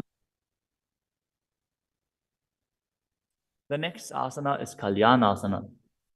Now maintain a seated posture, raise your legs up and bring your elbows under the knees as you wrap your arms around your back with the palms clasped behind. Gaze to the tip of your nose and visualize yourself as a beautiful, auspicious goddess. दोवो हाथ पगों नीचे आने तिनको गोड़ा नीचे ठाने। The next asana is Sankatasana. With the left knee on the mat, place the left foot flat on the ground and sit down on the left heel as you bring the right leg over top of the left, heel close to the hip. Visualize yourself as a swan as you perform the Ujjayi Pranayama, making an ocean-like sound with your mouth as you perform the Mula Bandha. वामपादं जिते मूलं संन्यस्य धरणीतले।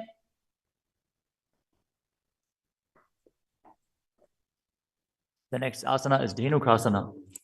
Now slide the heel outside of the hip.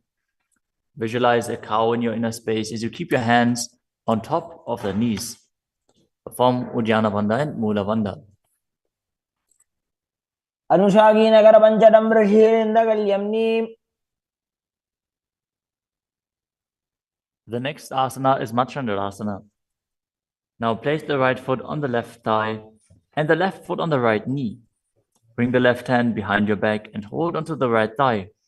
As you place the right hand on the left thigh, twist your body and gaze to your third eye, visualizing Swamiji in your inner space and performing the Mula Bandha. वामजंगभरत चिनटाने वामहस्त बिष्टि दिशा आने। Next up is Machandrasana 2. From Machandrasana, untwist and hold onto the respective big toes in Prana Mudra. As you lean your forehead down so it touches the ground, as you place your chest down on the heels, visualize Swamiji in your inner space and perform the Mula Bandha. प्रथम जी मनो चरण जुजोई वामजंग परिराखे सोई. Now interlace your fingers and place them on the top knee. Engage all three bandhas, Mahamudra Bandha, as you visualize Swamiji, your Guru, in your inner space in Guru Asana. ऊर्मूले इतरपादस्य निष्ठिकापटेशगुल्भं संस्थाप्य. Now again, sit down on the heel, this time on the right foot, as you keep the top of the foot on the ground and interlace your fingers on top of the other knees, visualizing yourself as a swan. वामपादं चितेर्मूलं संन्यस्य धरणीतले. Now slide the heel outside the hip. Place both hands on top of the upper knee as you visualize a cow in your inner space in Dhenukasana on the other side.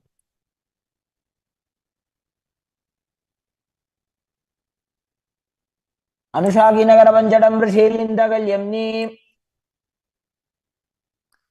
Next up is Machandrasana on the other side. Bring the left foot on the right thigh and the right foot on the left knee. Twist your body.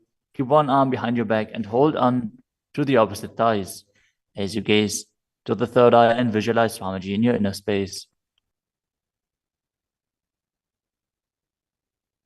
जंगबरदचिनटाने वामहस्तविष्टिदिशाने. Next up is Machandrasana 2.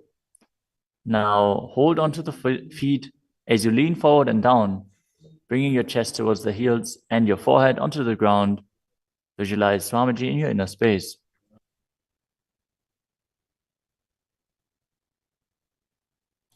प्रथम जी मनो चरण जुजोई वामजंग परिराखे सोई. Now place your hands interlaced on the top knee as you visualize Swamiji, your Guru, in Guru Asana, engaging all three bandhas.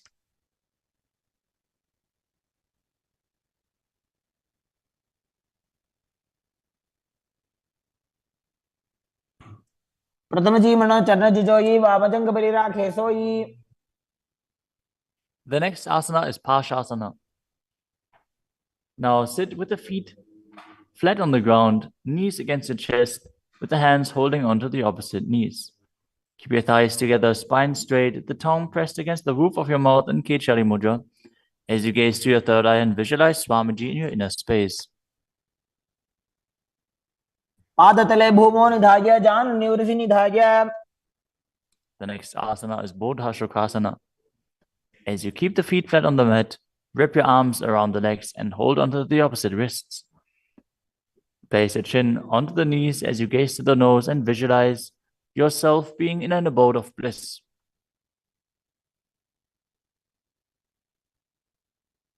तोबू भगतली भूपरिधरे korma हिरी ऐसे करे. The next asana is Kudakatasana.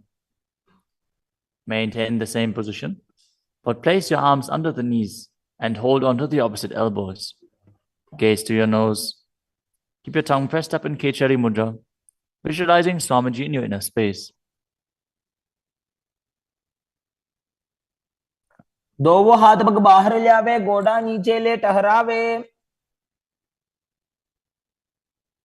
Maintaining the same hold beneath the knees, bring the right foot over top of the left so the heels cross with the toes pointing up. Gaze to your nose and visualize the great sage and Maharishi Sumati in Sumati Asana. मूलद्वारी धरती परिठाने डावा वग परिदच पद आने.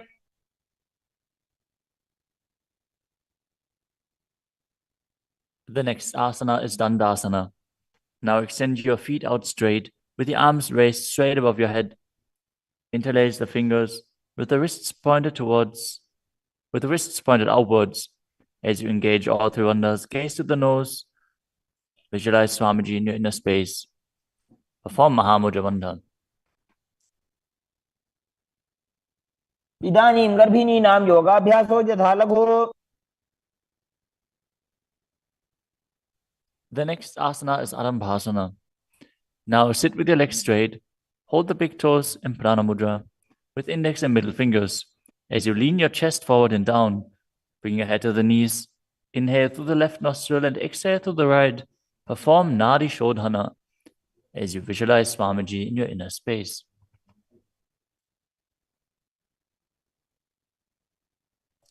दो पग मिलीवा पसारी पगा का अंगूठा पकड़ी लीला टकोड़ा लगावे. The next asana is Bhidokasana. Now sit with the legs straight. Extend the knees slightly up. Bring one hand distance between the heels. As you bring your shoulders down, wrap your hands in and around the legs. Hold the soles of the feet as you gaze to your third eye and visualize Swamiji in your inner space. प्रथम बैसी दो वो पाव पसारी तचुक ऊर्धको गुरडो डारे. The next asana is Jalandhari Pavasana. Now extend both legs out with the heels together. Place your chin on the heels as you insert your hands below the legs. Keep the elbows together on the ground along with your fingers, palms facing up. Gaze to the nose, visualizing Swamiji in your inner space.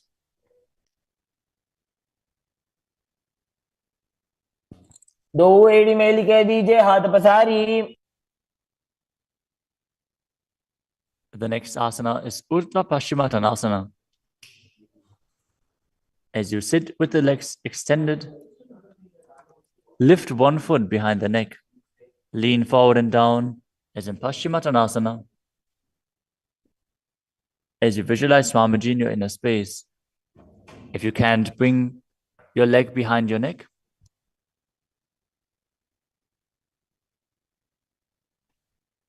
Focus on the prana flowing up from the Muladhara to the Brahmarandha, through the 9 various points within the body, which are the soles of the feet, the regenerative organs, the navel, the heart, the throat, the uvula, the middle of the eyebrows, the forehead, and the Brahmarandha, the crown of the head.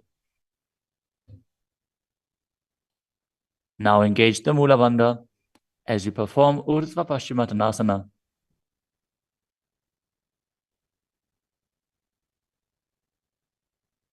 पश्चिमतानवत् संस्थितिं कृत्वा एकं पादं ग्रीवायां धृत्वा तिष्ठेत्. The next asana is Anantasana. Now lie on your back, lift the right leg behind the neck. The left hand holds the foot from the top. As you straighten your body, concentrate on the prana moving from Muladhara to Brahmarandha. Gaze to the nose as you visualize yourself as infinite, endless, or eternal, Ananta. उत्तानशयनि एकैकं पायी ग्रीवायां विन्यस्य. The next asana is Ankushasana. From Anantasana, rest on the elbow of the hand holding the foot. Concentrate on the prana flowing up as you gaze to the nose and feel in complete control. उत्तानशयित एकैकं पादं ग्रीवायां विन्यस्य. The next asana is Drushasana. Lie down on the back as you bring your knees to the chest. Encircle your thighs and calves with your arms as you rock your body from side to side, visualizing Swamiji in your inner space.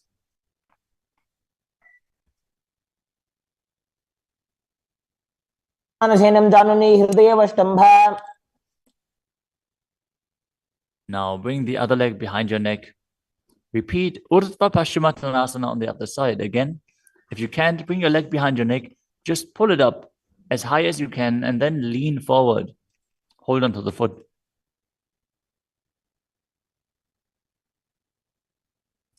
पश्चिमतानवत् संस्थितिं कृत्वा एकं पादं ग्रीवायां धृत्वा तिष्ठेत्.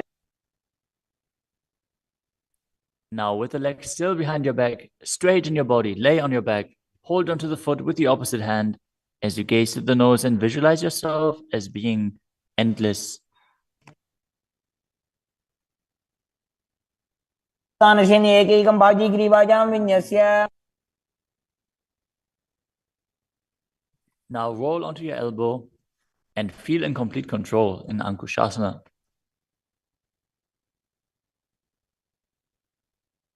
उत्तानशयते एकैकं पादं ग्रीवाजां कुर्वन्.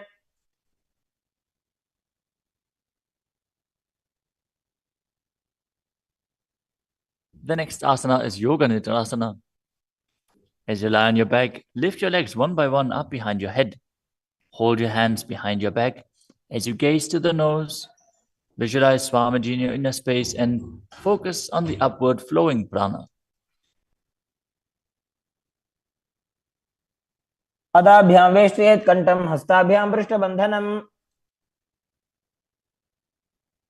The next asana is Atmadhammasana. While laying on your back, raise your legs towards your head, wrap your hands around the legs and interlace your fingers behind your neck. Gaze to the nose as you visualize Lord Vishnu blessing you from within.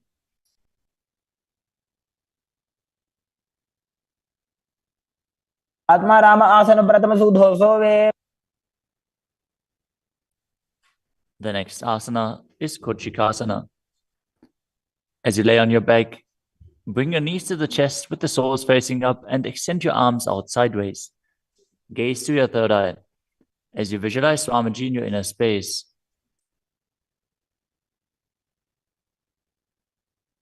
हाथ सीधा सागरे 300 उभय से पाकरे.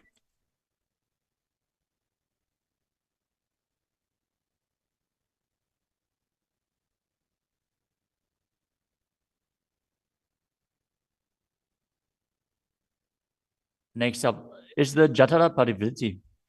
This asana consists of 3 steps. We are going to perform all 3 steps and then repeat them on the other side. Let us first enter a neutral position, which is laying on your back with the knees to your chest and the arms reaching out to the sides at shoulder level. Now visualize Swamiji in your inner space, perform the Mula Bandha and focus on the upward flowing prana in Pratyahara Kumbhaka. As you perform the first step, which is bringing one knee to the side onto the ground while extending the other leg down.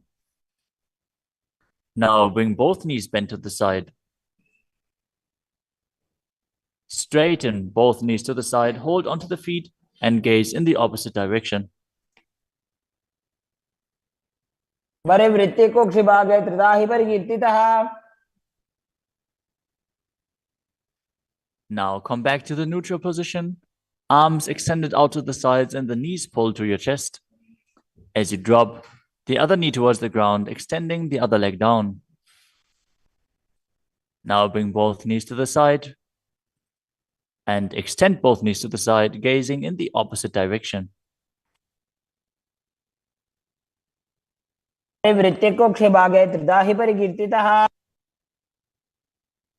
Next up is the Dvipadapitam. As you lay on your back, bend your knees and place your feet flat on the ground. Hold onto your ankles and lift your hips up, gazing to the nose and visualizing yourself as sturdy as a bridge. As you start breathing in the Mocha Kumbhaka, as you keep the Jalandhara Bandha engaged while exhaling, force the air out through the throat lock gently. This will bring about a state of swooning in the yogi. Perform the Mula Bandha as you do so. प्रतिक्रियायुतं द्वन्द्वपीठः सर्वबलप्रदम्.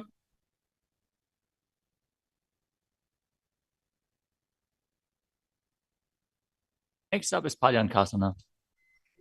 Laying on your back with the feet flat on the mat, bring your arms over your head and place your hands flat on the mat as well, with the fingers pointing towards your feet. Lift your entire body up off the ground as you visualize yourself as sturdy as stone furniture. Breathe through your nose in Sahaja Kumbhaka as you perform the Mula Bandha. उत्तानशयनं हस्ततलाभ्यां भूमिमवष्टभ्य. The next asana is Shvatanasana. Lay on your back with the knees to your chest. With the hands on the respective shoulders, move your hips in a circular motion and visualize that you're a dog playfully laying on its back. Perform the Mula Bandha as you do so. छवत् शरीरं संस्थाप्य जानुनी सम्मील्य नाभवानीय. Next up is the Viparita Karani. Lie supine, raise your hips and legs up as you extend your hands down on the mat below, helping you balance your body as your legs are raised up.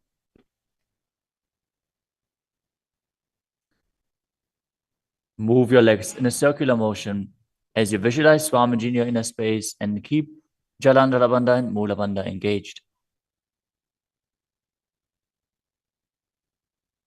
भूतले सशिरो दत्त्वा खेनये चरणद्वयम्.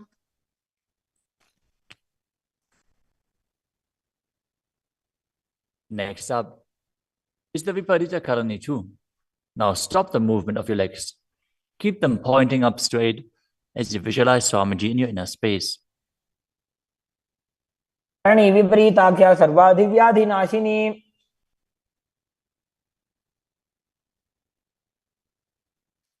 Next up is Langalasana.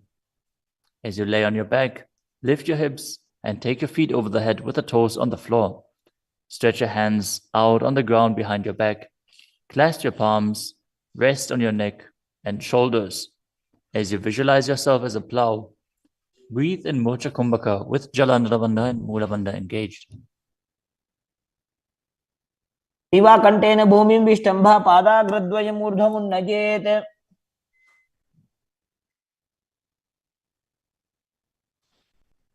The next asana is Sajita Paschimottanasana. As you lie on your back in the same position, bring your hands to the feet. Pull your thighs to the chest and hold on to the toes as you keep your arms and legs straight. This is one of the 84 different asanas revealed directly by Lord Paramashiva himself. Visualize Paramashiva as you perform Jalandhara Bandha and Mula Bandha. तानं शयित्वात् कुर्वीत शयितपश्चिमतानकम्. Next up is Supta Konasana. Maintaining the same position, bring your hip over top of the shoulder level and open your legs wide apart. Visualize Swamiji in your inner space. Perform Jalandhara Bandha and Mula Bandha. परिवृत्ति कोक्ष भागे त्रिदाहि परिकीर्तितः. The next asana is Chakrasana. Now bring your legs over top of your head, toes on the ground, hold onto the ankles of the feet and roll onto your back, keeping your legs straight. Visualize yourself as a chakra, a wheel, as you perform Jalandhara Bandha and Mula Bandha. पासनस्तद्वौ पादौ कुर्यान्मस्तकतः परो. Next up is Supta Prasarita Parangushtasana. As you lay on your back with the legs vertical, hold on to the big toes in Prana Mudra and then open your legs wide to the side. Visualize Swamiji in your inner space as you return to breathing in Ujjayi Pranayama, making an ocean-like sound with your mouth.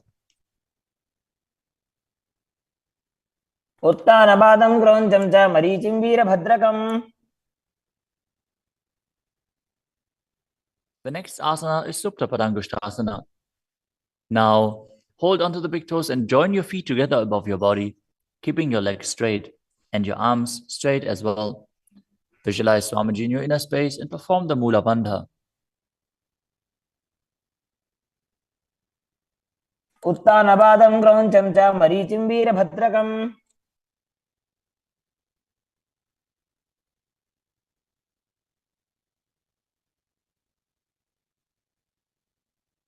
The next asana is Matsyasana.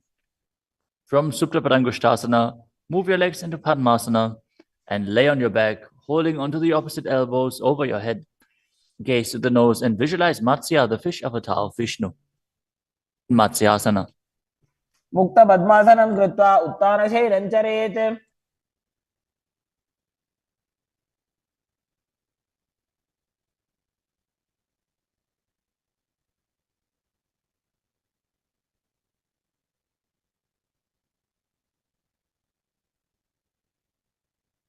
The next asana is Padasharamasana. Laying on your back with the legs in Padmasana, place the backside of the right hand onto the left palm. Gaze to the nose and visualize Rama in your inner space as you perform the Mula Bandha. प्रथम करे पद्मासन आचे सुदोषो वे भू परिपाचे.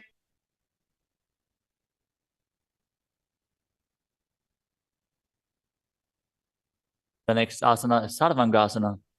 While laying on your back, legs in Padmasana, lift your hips and legs up. Bring your hands to the hips, supporting you with the elbows on the floor. As you tuck your chin to the chest in Jalandhara Bandha, contract the perineal region in Mula Bandha.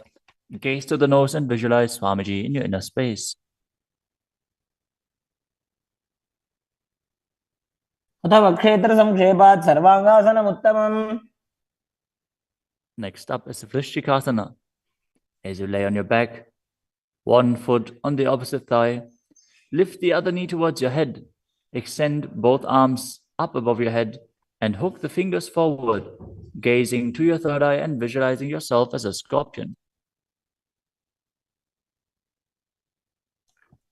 प्रथमशेन सूधो शीशिकेशिकी संधि सुदाखे.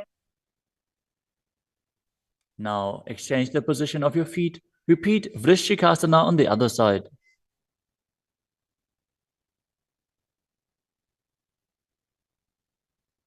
प्रथमशेन सूधो शीशिकेशिकी संधि सुदाखे. The next asana is Vrishapadakshipasana. Now lay on your back and interlace your fingers around the neck as you lift both feet off the ground, extending one leg straight and the other knee pulled to the chest. Alternate extending and raising the knee again and again, visualizing Swamiji in your inner space and breathing calmly through your nose in Sahaja Kumbhaka. उत्तानशयनं कृत्वा अंगुलिभिः कन्द्रां बद्ध्वा. The next asana is Marottanasana. Lay on your back and lift your legs one by one up, touching the knees to your ears as you visualize Swamiji in your inner space. शोत्तानवत् संस्थितिः कृत्वा चारुद्वयं पर्यायेन कर्णयोः संस्पृशेत्. Next up is Vrikasana. While laying on your back, place the sole of the feet flat on the ground. Stand up and then sit back down, visualizing yourself as a wolf.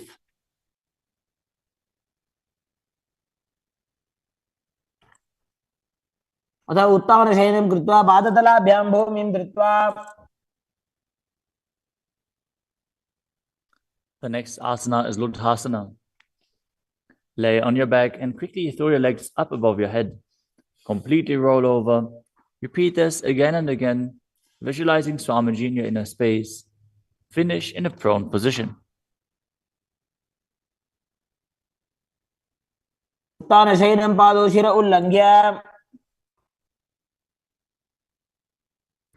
As you lay flat on your belly with the toes extended and the hands on the ground by your shoulders, contract your lips and make the sound of a flute, whistling while inhaling in Saladhasana Pranayama.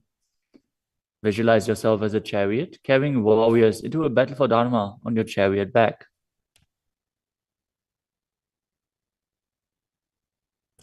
युज्यशयनं कृत्वा नाभिं भूमौ निधाय. The next asana is Dehalyulanganasana. Now push your body up into Tadakshvasana, the plank position, as you jump your legs forward and back between the arms again and again. Visualize yourself go beyond the body and mind.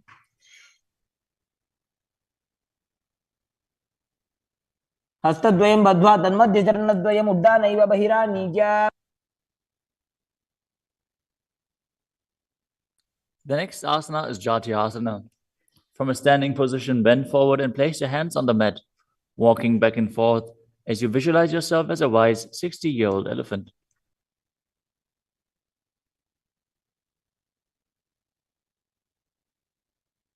अथ जात्यासनं वक्ष्ये येन जातिस्मरो भवेत्.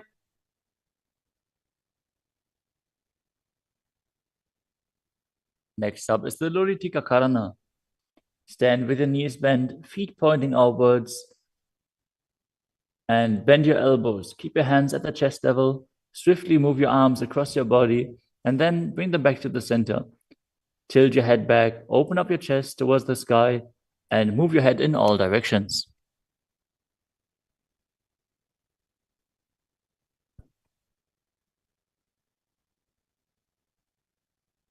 The next asana is Sarapasana. As you tie your feet with a rope, stand erect like a rod. Keep your arms at the side of your body with the hands touching your thighs.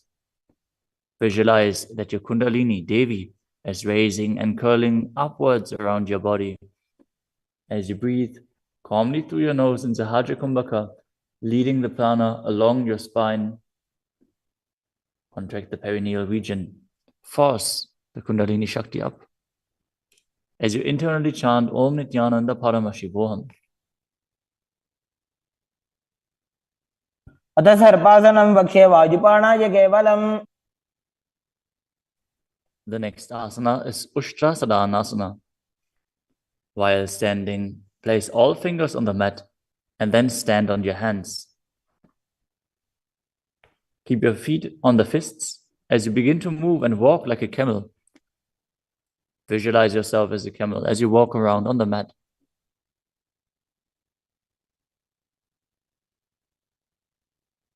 मुष्टिकनिष्ठिका प्रदेशेन भूमौ निधाय उपरि पादतले संस्थाप्य. The next asana is Ashvasana. Maintain the same position. Walk around on the hands as you visualize yourself as a horse.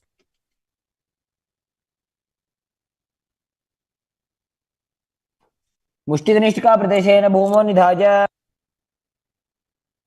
The next asana is Kapota Nitakasana. As you stand straight with the feet together, interlace your hands behind your back in Padusha Mudra. Pull them down towards your calves as you open up your chest widely. Visualize yourself as a soaring bird diving.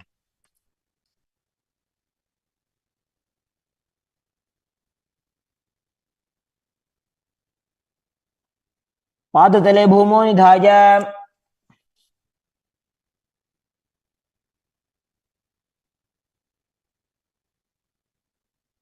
Next up is the Tala Pushpa Putam Karana. Stand tall with the palms together in Namaskara Mudra as you gently bend your knees and keep the toes pointing outwards. Simultaneously open up the palms and raise one heel off the ground as you slightly lower the waist and shoulder of the respective heel, bowing to both sides.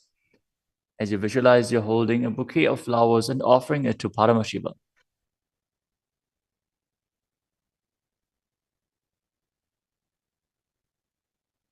Next asana is Khadgasana.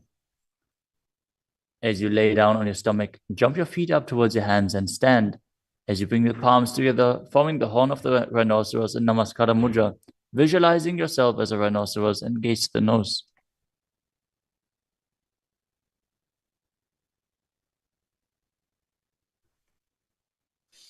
लुजसरतमासनं कृत्वा पादतलाभ्यां भूमिम् अवष्टभ्य.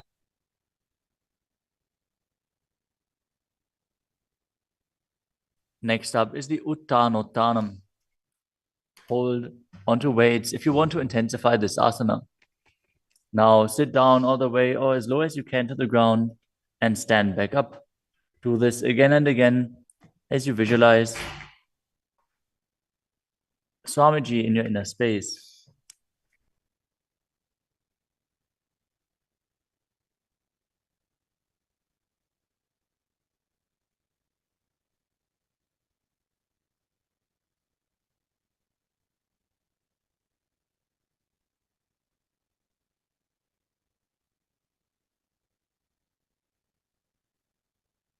पुनः उत्थातव्यम् असितव्यम् इति उत्थानोत्थानं भवति.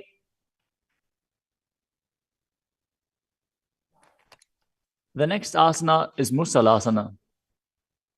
Now stand up straight, raise your arms up over your head and jump repeatedly as you visualize yourself as a mace. सरलं स्थित्वा ऊर्ध्वं बाहु नयेत्.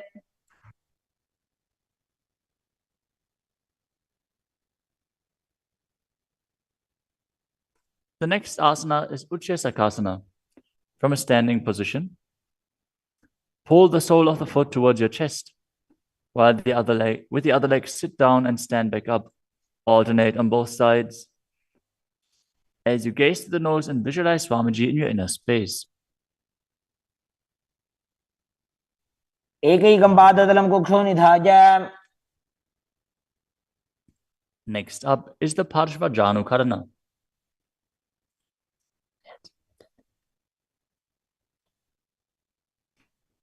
Now stand and keep one leg slightly bent with the toes pointing to the side. Bend and lift the opposite knee towards your chest, pointing the toes downwards. Keep your arms holding the knee with a hand in a fist as you place the other hand on top of the respective thigh with the fingers pointing inwards.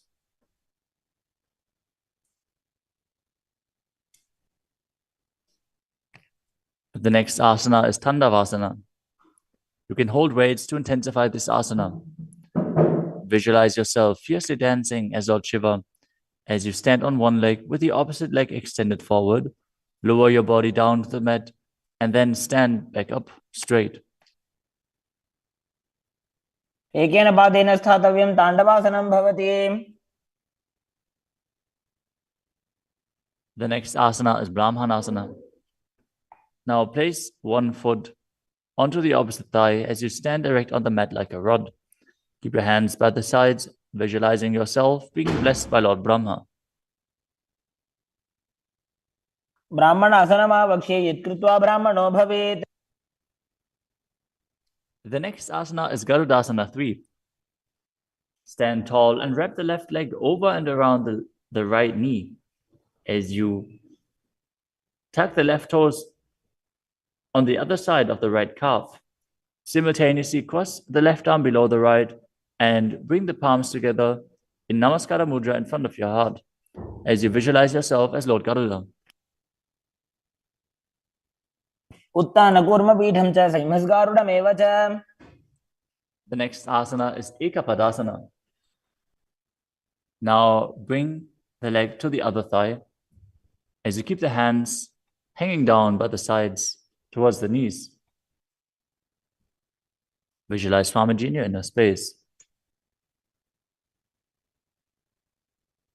दक्षाङ्घ्रिं वामपादस्य जङ्घोपरि निधाय च. The next asana is Dhruvasana.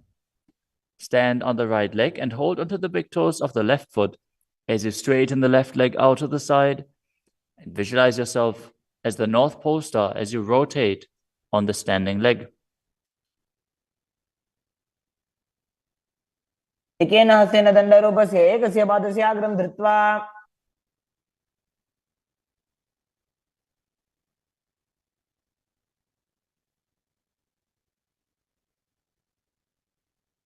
The next asana is Trivikramasana. Stand on the right leg and lift the left foot behind your neck if you can. Then stand tall. Otherwise, you can pull the leg towards your chest. Then alternate standing and sitting. Perform the 3 steps of Vishnu as you visualize Lord Vishnu in your inner space. एकेन पादेन स्थातव्यम् उत्थातव्यम्. Now repeat the Parshva Karana on the other side.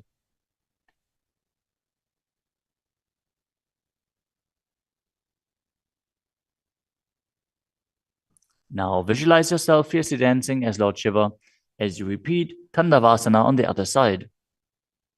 पादेन स्थातव्यं ताण्डवासनं भवति. Now repeat Brahmanasana on the other side. ब्राह्मणासनमावक्ष्ये यत्कृत्वा ब्राह्मणो भवेत्. And repeat Garudasana 3 on the other side. उत्तानकूर्मपीठं च संहिमस्गारुडमेव च. Now bring your foot to the opposite hip with the hands hanging down as you repeat Ekapadasana on the other side. दक्षाङ्घ्रिं वामपादस्य जङ्घोपरि निधाय च. Now hold on to the opposite foot, holding the big toe in Prana Mudra as you rotate your body on the mat, visualizing yourself as the North Pole Star in Dhruvasana. एकेन हस्तेन दण्डरूपस्य एकस्य पादस्य अग्रं धृत्वा. Now repeat Trivikramasana on the other side. Bring the other leg behind your neck if you can. Sit down and stand back up while visualizing Lord Vishnu blessing you from within. ग्रीवायां पादं संस्थाप्य स्थातव्यम् उत्थातव्यं त्रिविक्रमासनं भवति।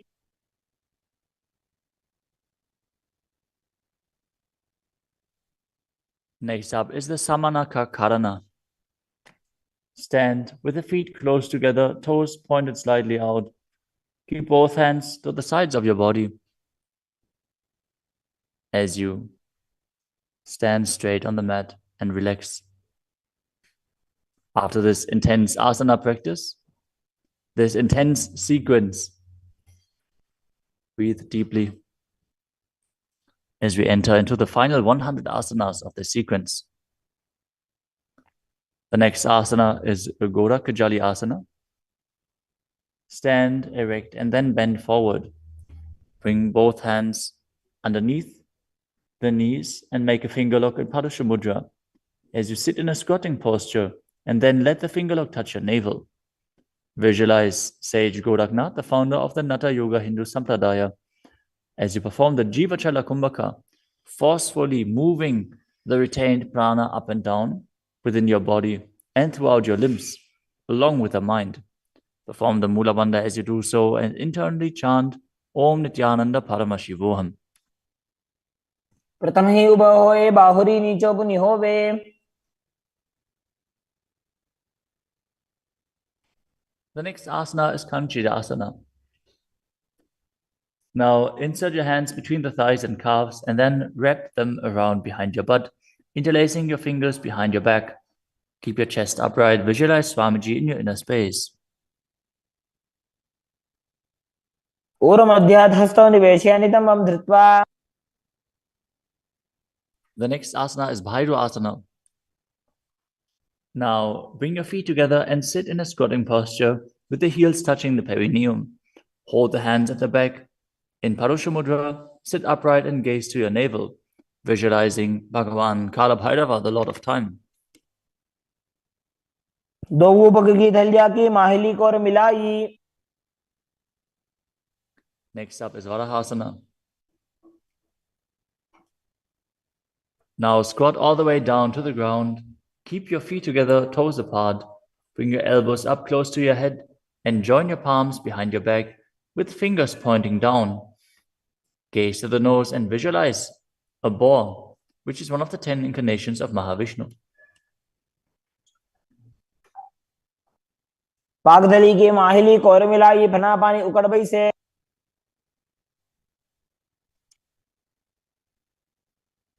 The next asana is Pripitasana. With the heels touching, bring your hips to the same level as your knees. Let your hands hang down. Hold on to the big toes in Prana Mudra as you visualize Swamiji in your inner space and perform the Mula Bandha. पार्श्वद्वयं मील्य स्थित्वा नितम्बं जानुप्रदेश आनीय। Next up is Bakasana. Now place your hands on the mat, fingers wide, and place your knees onto the back of your arms with the eyes forward. Lean forward and down, lifting your feet off the ground as you visualize yourself as a crow.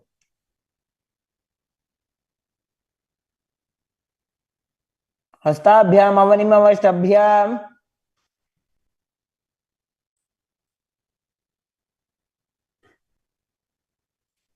The next asana is Sushtanga Kapali Asana. Now kneel down, head on the ground with the palms spread for support. Raise your body on your head and place your legs into Padmasana as you gaze to the nose and visualize Swamiji in your inner space.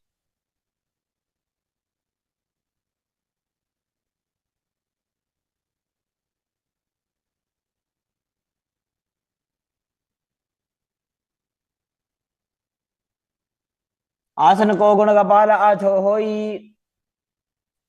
The next asana is Guptasana. Lower your body down onto the mat and sit in a kneeling position.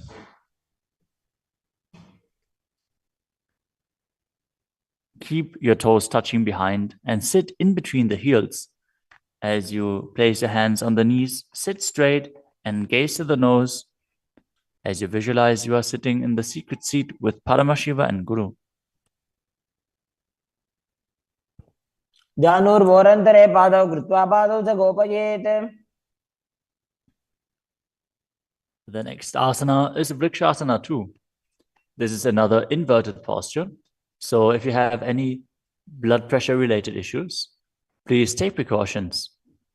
If you need aid in performing this asana, if you have a partner available, they can aid you. Otherwise, you can use a wall for support. You can walk the wall up and down. This is a progression where you can increase your arm strength and finally be able to perform this asana yourself. Now, place your hands on the ground, shoulder width apart, and lift your body up straight into a handstand.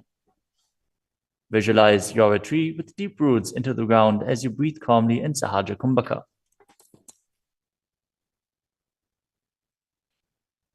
सप्तचक्रक्षालनाद्य vrikshasana Next up is Shiva Asana. Move your hands closer together and again enter the handstand posture. Visualize Tejas energy is flowing to your third eye. As you gaze up to your third eye, the Tejas energy will rejuvenate your body. दो पग जोड़ी माही Gulf मिलाए. The next asana is Matsyasana too. Now visualize yourself as a fish as you enter a plank position. Lower your body down to the mat and push it back up again and again as you engage the Mula Bandha. दिव्यं शयनं कूर्परो पार्श्वभागायाम् ऊर्ध्ववृत्त्या. Next up is Sarpasana too. Lie prone on your belly with the hands on the hips and lift your chest to the left and right, visualizing and moving your body like a snake. Next up is Nidalambanasana. Lay prone on your belly with the hands in Padma Mudra, the lotus mudra, holding onto the chin. Keep the toes pointing backwards, feet together, as you feel self-supported and completely independent. The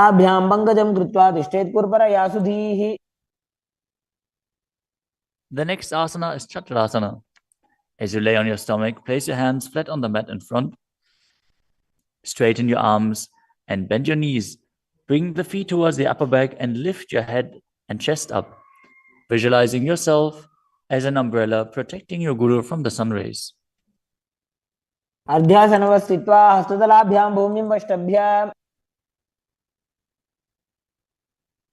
next asana is Vajrasana. Now sit on the knees with the tops of the feet flat on the mat. Bring your butt onto the heels. Stretch your arms out in front and place the palms facing down as you bring your forehead to the mat. Gaze to the nose. Visualize yourself as Vajra, the weapon of Indra, symbolizing your indestructibility. इदानीं गर्भिणीनां योगाभ्यासो यथा लघु. Next asana is Meshasana. Now place your hands flat on the ground, shoulder width apart, and raise your hips up high into Gajasana. Then alternate striking the ground with your hands as you experience yourself as powerful as a ram. गजासन संस्थितो एकैकं बाहुं भूमौ ताडयेत्.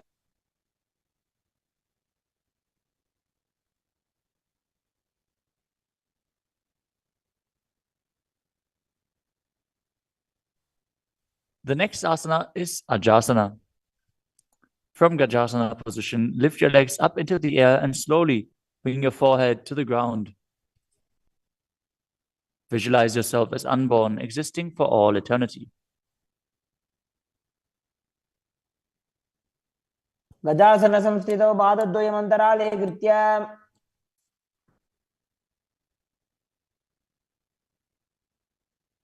The next asana is Dhanantarasana. As you sit on your heels with the legs together, interlace your fingers around the toes, pull the feet towards your perineum, and then place your hands on the respective knees. Keep your spine straight, gaze to the nose as you visualize Swamiji in your inner space and return to breathing in Ujjayi Pranayama, making an ocean-like sound with your mouth. पूर्व विधि परिहाता की काकसी से भणा शरा मोड़ी. Next up is the Angamotanam. Interlace your fingers in front of your body and then behind you, stretching your arms forward to the sides and backwards as you give massage to various different joints and muscles within your body. Visualize Swamiji as you do so. हस्तयोः अंगुले बद्ध्वा हस्तयोर्मध्यात् सर्वमंगं निष्कासयित्वा.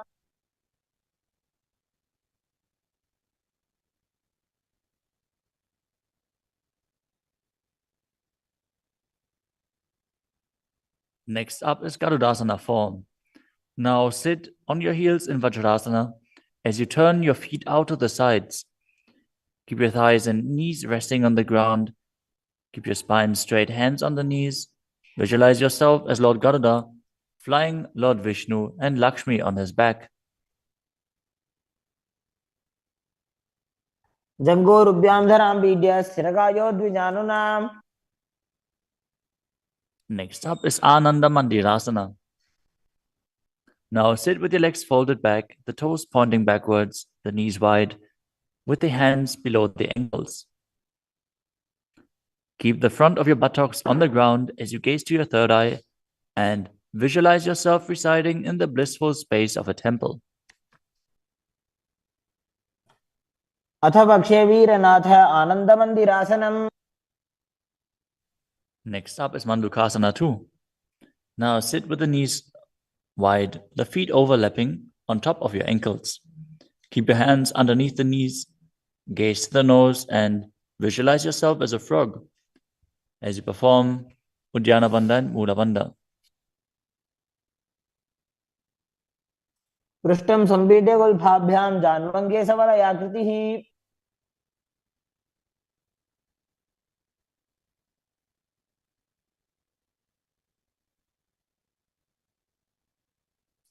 The next asana is Narasimhasana. As you keep your toes on the mat with the heels up and together, place your perineum on top of the heels. Keep your palms on the ground with the fingers spread wide apart, thumbs touching the base of the hand, touching the toes. Gaze to your nose, stick your tongue out and exhale forcefully. Visualize Narasimha, one of the 10 avatars of Vishnu, as you perform the Mula Bandha. दो भणा पानी होए वैसे एड़ी Mailer गुदानी वैसे. The next asana is Vishrakasana. Sit on the toes and place your perineum on the heels as you separate your knees and place them on the ground. Make a hollow of your palms and place it on your mouth. Keep your thumbs under the teeth and close your lips. Gaze to your nose. Inhale through the right nostril and exhale through your mouth as per your capacity in Vishraka Pranayama. Visualize yourself as Devi, presiding over any and all minuscule fears you might have.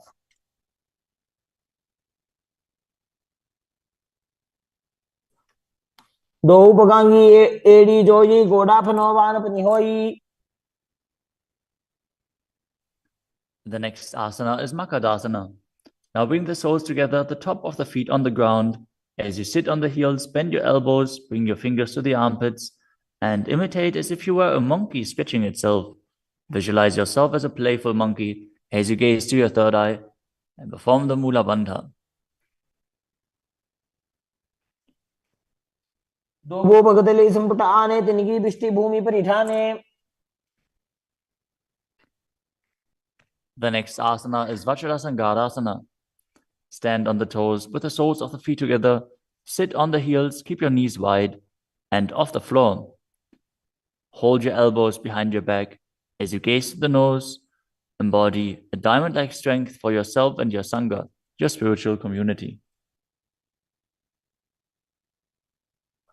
प्रथम बना पानी होए वैसे दो एड़ी गुदानी वैसे.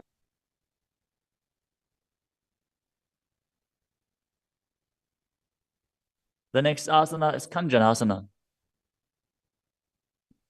Now keep the toes down, ankles crossed behind, and sit on the heels. Place your palms on the mat to the sides as you gaze to the nose and visualize perfect health beyond any and all physical or mental ailments. अञ्जनासनमावक्ष्ये यत्कृत्वा सुस्थिरो भवेत्.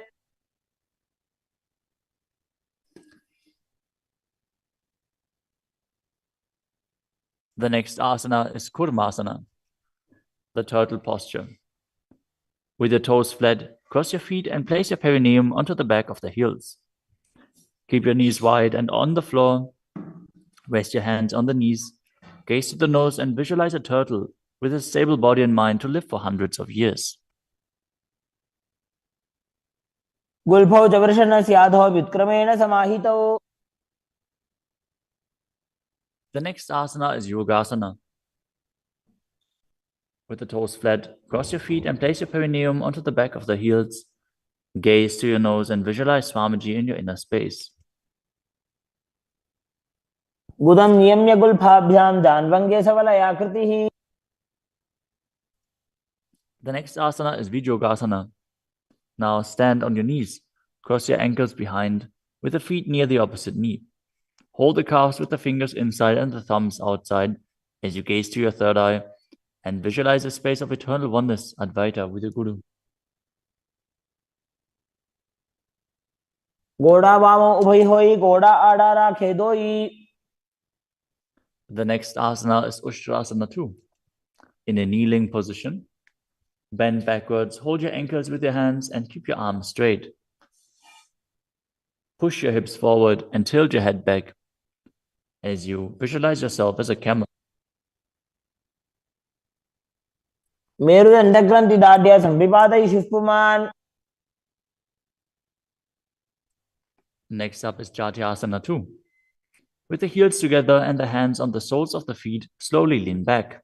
Bring the elbows down to the mat, followed by the back of your head. Gaze to the nose and experience yourself as a lotus blooming.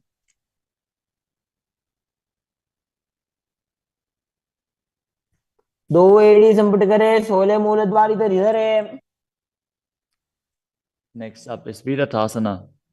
Sit on the knees with the thighs and calves together. Lean back and touch your back to the ground. Then rise back up. Do this again and again as you visualize the healing and liberation of all causal, subtle forms of your body.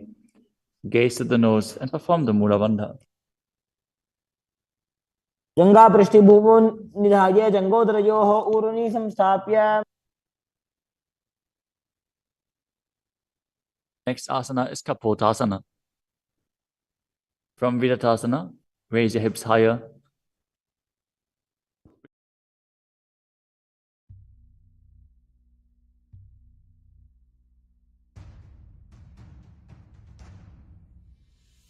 Sit as Paramashiva. Inhale and exhale deeply. Om Nithyananda Paramashivoham. Om Nithyananda Paramashivoham. Om Nithyananda Paramashivoham. Om Nithyananda Paramashivoham. Om Nithyananda Paramashivoham. Om Nithyananda Paramashivoham. Om Nithyananda Paramashivoham. Om Nithyananda Paramashivoham. Om Nithyananda Paramashivoham. Om Nithyananda Paramashivoham. Om Nithyananda Paramashivoham. Om Nithyananda Paramashivoham. Om Paramashivoham. Om Nithyananda Paramashivoham. Om Nithyananda Paramashivoham. Om Nithyananda Paramashivoham. Om Nithyananda Paramashivoham. Om Nithyananda Paramashivoham. Om Nithyananda Paramashivoham. Om Nithyananda Paramashivoham. Om Nithyananda Paramashivoham. Om Nithyananda Paramashivoham. Om Nithyananda Paramashivoham.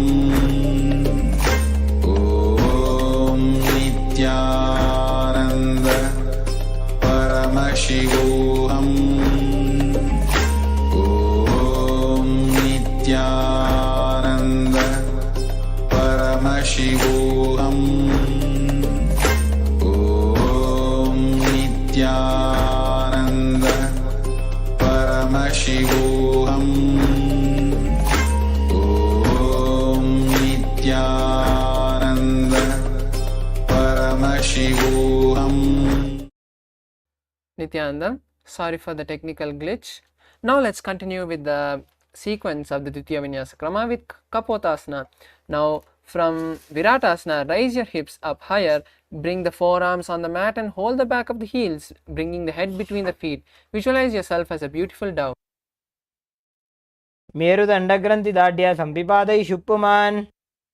Next asana is Virasana. Now stand up on the knees with the toes tucked and the arms holding opposite hands. Gaze at the nose in Shambhavi Mudra as you visualize receiving a boon from Paramashiva.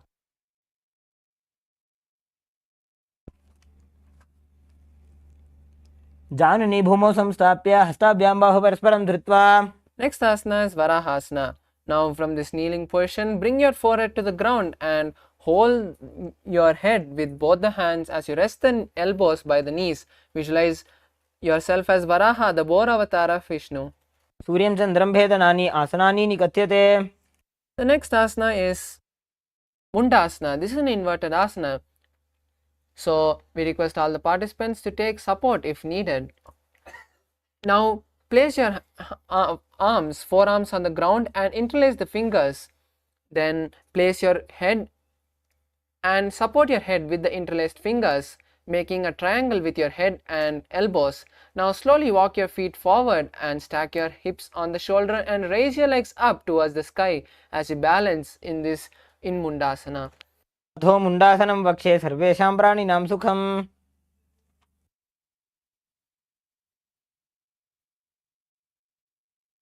Next asana is Andasana. Now from this seated position, bring your forehead to the ground and cover the ears with your hands. Visualize Swamiji in your inner space and gaze at your nose.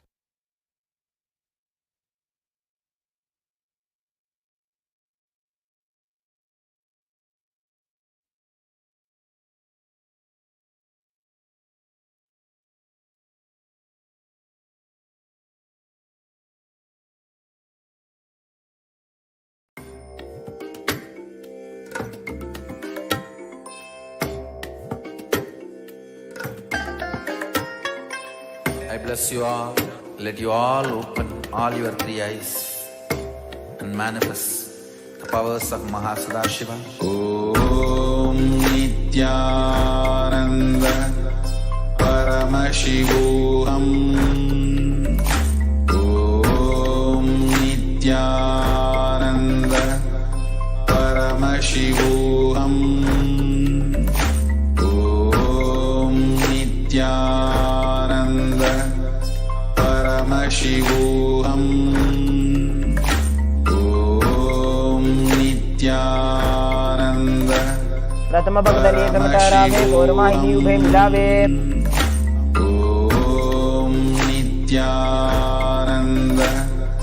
Paramashivoham. Om Nithyananda.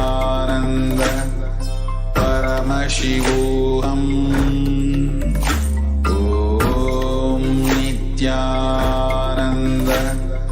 Paramashivoham. Om Nithyananda. Paramashivoham. Om Nithyananda. Paramashivoham. Om Nithyananda. Paramashivoham. Om Nithyananda. Paramashivoham. Om Nithyananda. Paramashivoham. Om Nithyananda. Paramashivoham. Om Nithyananda.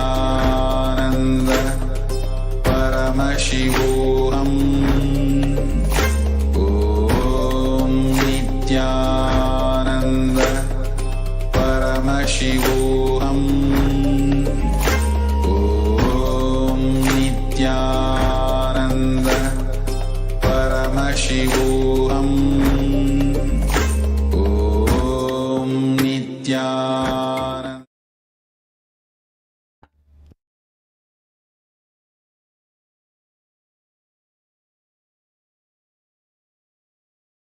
The next asana is Viparita Shalabhasana. Now lie on your belly and extend the arms and legs out, lifting the legs and arms off the ground as you balance in Viparita Shalabhasana, visualizing yourself as a locust.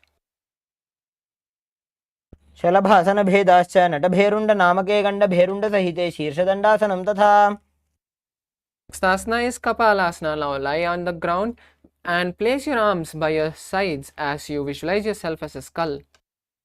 पालं भूमो निधाय The next asana is Akasha Kapotasana. Now from this lying down position, lift your legs off the ground and bend it forward as you place the legs by your head in the front of the mat. Balance with your arms behind as you visualize yourself as a dove.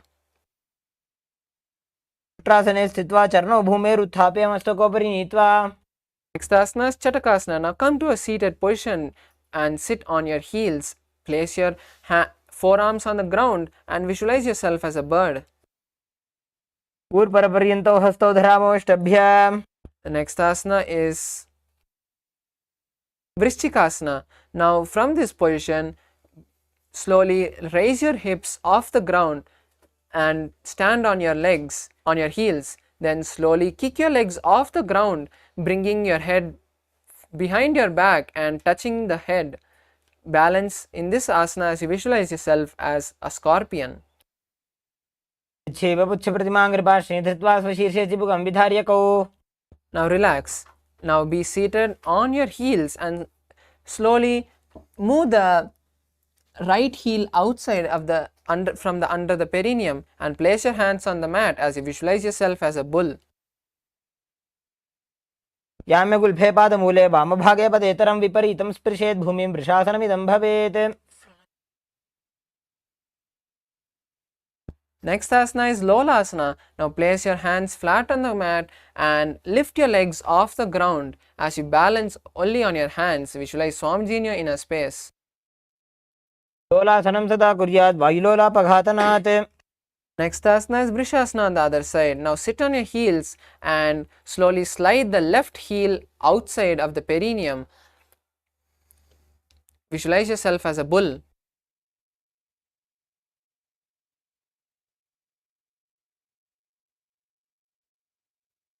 याम्यगुल्फे पादमूले वामभागे पदेतरं Next asana is Balagunasana. Now sit on your heels and place one leg outside of the heel from under the perineum and place both your hands on the respective knee. Visualize Balaguna in your inner space.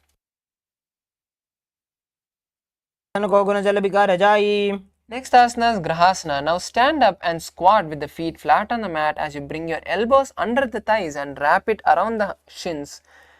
Hold the ankles from the outside as you visualize yourself as a planet.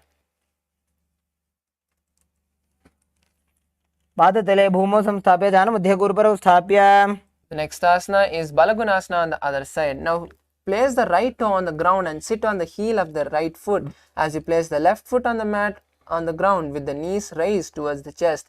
Place the palms on respective knees as you visualize Balaguna in your inner space. Next asana is Utkatasana. Now sit on your heels and place your hands on the respective knee. Visualize Swamiji in your inner space. Next asana is Vajrasangrasana 2. Now spread the knees wide apart and cross the hands behind the back holding the opposite elbow. Visualize Swamiji in your inner space. Next asana is Anilasana. Now squat on your feet flat and place your palm under your legs, under the respective leg as you gaze at the tip of your nose and visualize Swamiji in your inner space.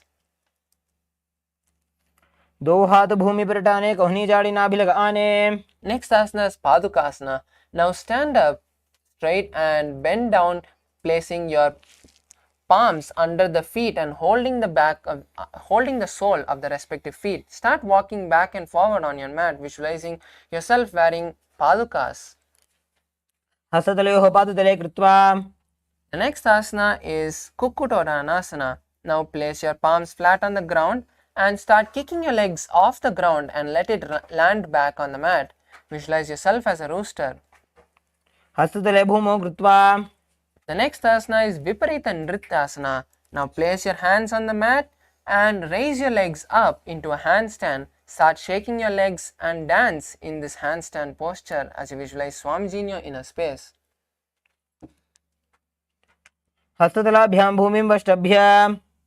The next asana is Kunjarasana. Now place both the hands on the mat and lift one hand and place it on the respective ear. Gaze down as you visualize Swamiji in your inner space. Next asana is Kunjarasana on the other side. Now switch the hand touching the ear and visualize Swamiji in your inner space. Next asana is Kadambasana. Now squat with your feet flat on the mat and hold the respective ankle. Visualize yourself as a tree. Next asana is Pavanamuktasana. Now sit with on the mat with your feet flat and hold the opposite knee with both your hands and pull it towards your chest. Visualize the excess vata leaving your body.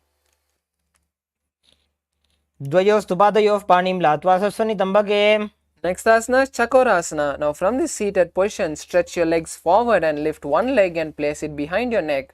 Place both the hands on the mat as you lift your body off the ground and balance, visualizing yourself as a source of energy. The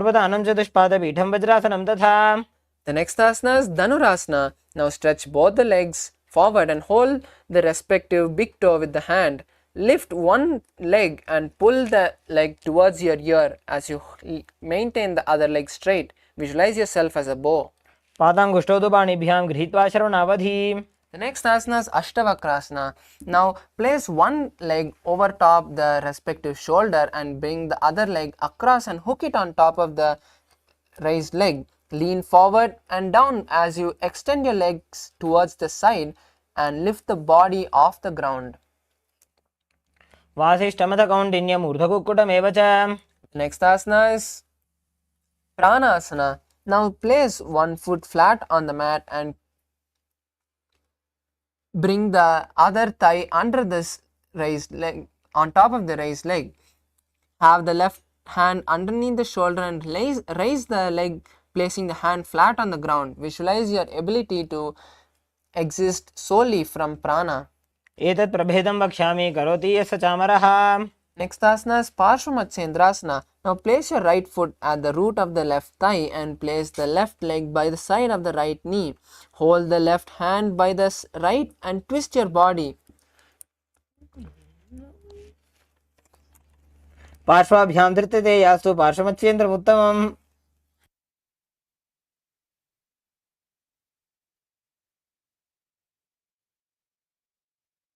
Next asana is Chakorasana on the opposite side. Now sit and lift one leg and place it behind the neck as you keep both the hands flat on the mat and lift the body off the ground. Visualize yourself as a powerful source of energy. स्थानं चतुष्पादपीठं वज्रासनं तथा. Next asana is Dhanurasana 2. Now sit on the ground and hold the right toe with the index and middle finger. Pull the foot towards the right ear and extend the left leg out, holding the foot with the left hand. Visualize yourself as a bow. पादाङ्गुष्ठौ तु पाणिभ्यां गृहीत्वा श्रवणावधि. Next asana is Ashtavakrasana. You change here, there also is changing. I have to every time alt tab Okay, and good. keep. Now lift the right leg over top the right shoulder and bring the left foot across and hook it on top of the right foot. Lean forward and lift the body off the ground as you extend the legs out towards the right side. वासिष्ठमथ कौण्डिन्यम् ऊर्ध्वकुक्कुटमेव च. Next asana is Pranasana. Now place the right foot on the left thigh and bring the left foot flat on the ground. Have the right shoulder underneath the raised left leg and place the hand flat on the ground. Visualize your ability to exist solely from prana. एतत् प्रभेदं वक्ष्यामि करोति यः स चामरः.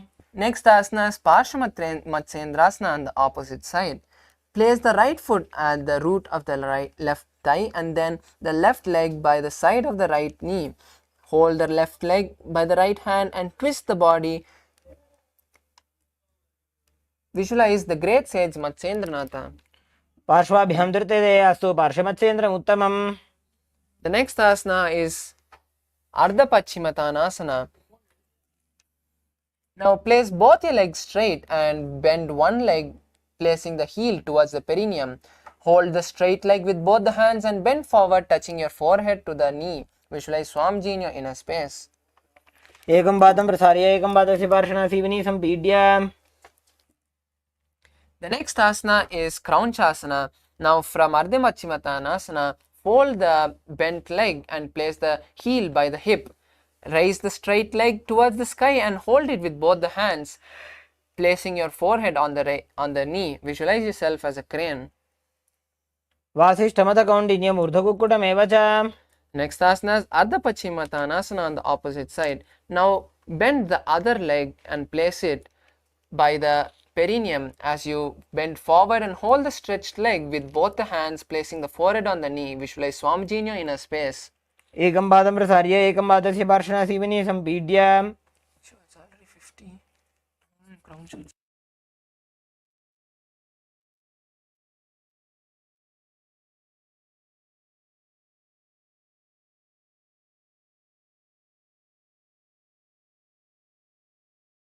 The next asana is Kraunchasana on the other side. Now fold the bent leg and place the heel by the hip as you raise the leg towards the sky. Visualize yourself as a crane.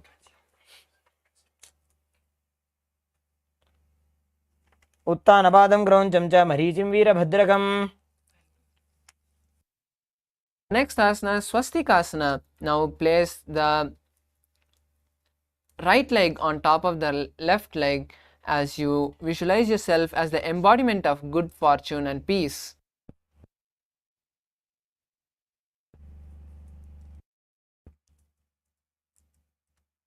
जानोर्भोरन्तरे सम्यक् कृत्वा पादतले उभे. The next asana is Ghorakasana. Now cover the respective ankle with the respective hand as you visualize the great sage Goraknatha in your inner space. जानोर्भोरन्तरे पादौ उत्तानो व्यक्तसंस्थितौ. Next asana is Bhagasana 2. Now from the same position, place the raised leg on top of the opposite thigh and perform the Shanmukhi Mudra, which is closing your mouth with the little and ring finger, closing the nose with the middle finger, closing the eyes with the index finger and the ears with the thumbs. Visualize Swamiji in your inner space. वामपार्श्वगुदं संस्थाप्य दक्षाङ्घ्रिवामजगने. Next asana is yoga asana. Now place the hands by the hip and perform Padmasana as you visualize Swamiji in your inner space. उत्थानौ चरणौ कृत्वा संस्थाप्योपरि जानुनोः. Next asana is Urdhva Kukutasana. Now roll the hands onto the mat and lift your body off the ground as you visualize yourself as a rooster. वासिष्ठमदकौण्डिन्यम् ऊर्ध्वकुक्कुटमेव च. Next asana is Siddhaharatilyasana. Now place your hands between the gap of the calves and thighs and do not lift your body off the ground. Visualize Swamiji in your inner space. प्रथम पद्मासन को करें, हस्तुदो गोडासन दिधरे. Next asana is Hamsasana. From this asana, now lift your body off the ground and visualize yourself as a swan. Kukkutasana स्थित्वा स्कन्धपर्यन्तं ऊरुनि नीत्वा. The next asana is Karmukasana. Now from Padmasana, place the hands between the thighs and calves, and while being seated, raise your hands behind your body, interlace the fingers behind the buttocks and bring the forehead to the floor. Visualize yourself as Lord Shiva's bow. प्रथम पद्मासन को करें, गोडासन दिमाही करिधरे.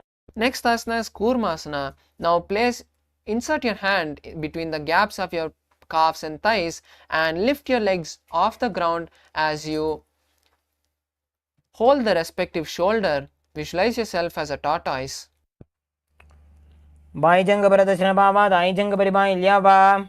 Next asana is Granthi Bedasana. Now just from this asana, perform the Jalandhara Bandha, which is the throat lock, as you visualize Lord Shiva in your inner space. अथ वक्षे नीलकण्ठः ग्रन्थिभेदासनं शुभम्. Now lie down onto your back, continuing to stay in the same position and hold on to the respective shoulders. Visualize yourself as a turtle. कुक्कुटासनबन्धस्थं कराभ्यां धृतकन्धरम्. Next asana is Pangu Kukutasana. Now sit back up and lock your legs in Padmasana as you place both your hands through the gap of your calves and thighs. Now hold one wrist with the other hand and lift your body on one hand alone, balancing, and visualize yourself as a rooster. कुक्कुटासनं स्थित्वा एकेन हस्तेन अन्यस्य मणिबन्धं धृत्वा. Next asana is Pangu Kukutasana on the opposite side. Now switch the position of the hands and lift your body off the ground on the opposite hand as you visualize yourself as a rooster. कुक्कुटासनं स्थित्वा एकेन हस्तेन अन्यस्य मणिबन्धं धृत्वा.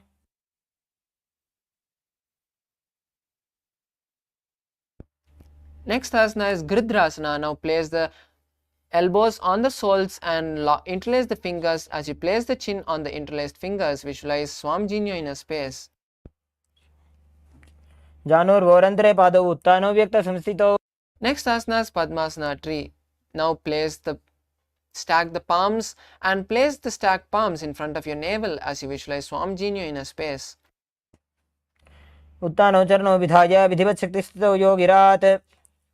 Next asana is Padmasana 4. Now place the hands on the respective palms on the respective knees as you visualize Paramashivam in your inner space.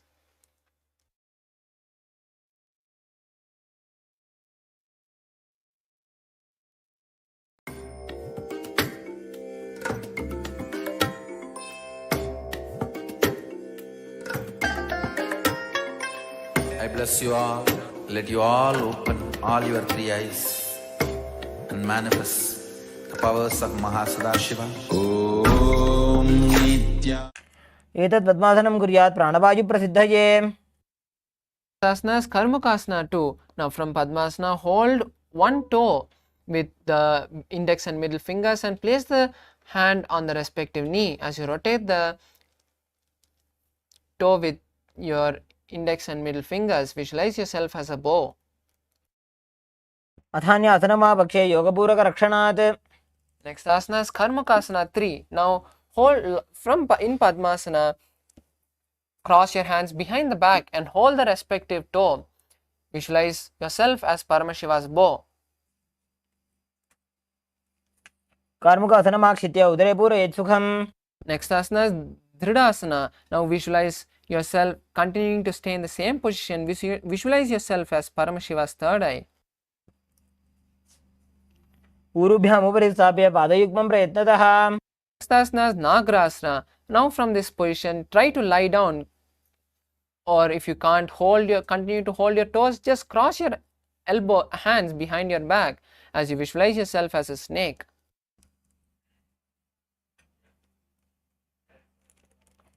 प्रथम पद्मासन को उठाने, दो हाथ पाछाने आने. Next asana is Kandukasana. Now unlock your legs from Padmasana and bring your thighs to the chest as you hold them with your hands and press them to your chest. Visualize yourself as a ball. वेत्रासने स्थित्वा हस्तपादान् निष्कुष्य. Next asana is Urdhva Pavanasana. Now lie on your back and interlace your hands behind your head as you visualize Swamiji in your inner space. प्रथमे सूधो San करावे, घोड़ा उभा राशि मिलावे. Next asana is Markatapitasana. Now bring your hands to the heels and lift your hip off the ground as you visualize yourself as a powerful ape. उत्तान सेनं पादतले, उत्तान हस्तयोः स्थापयेत्. Now bring your hands to the hips and raise your hips off the ground as you extend your feet forward. Perform Jalandhara Bandha and visualize Swamiji in your inner space. जङ्घोरुबलहीनश्चेत् उत्तानशिखिपीठकम्. Next asana is Narakasana. Now from this position, try to lift your legs off the ground and lift your legs towards the sky. Hold your hip for balance if needed, or else place your hands down behind your back. Visualize yourself traveling through hell unscattered. ग्रीवाकण्ठेन भूमिं विष्टम्भ. Next asana is Tiryannaukasana. Now bring the hands to the hip and slowly angle the legs forward as you visualize yourself as a boat.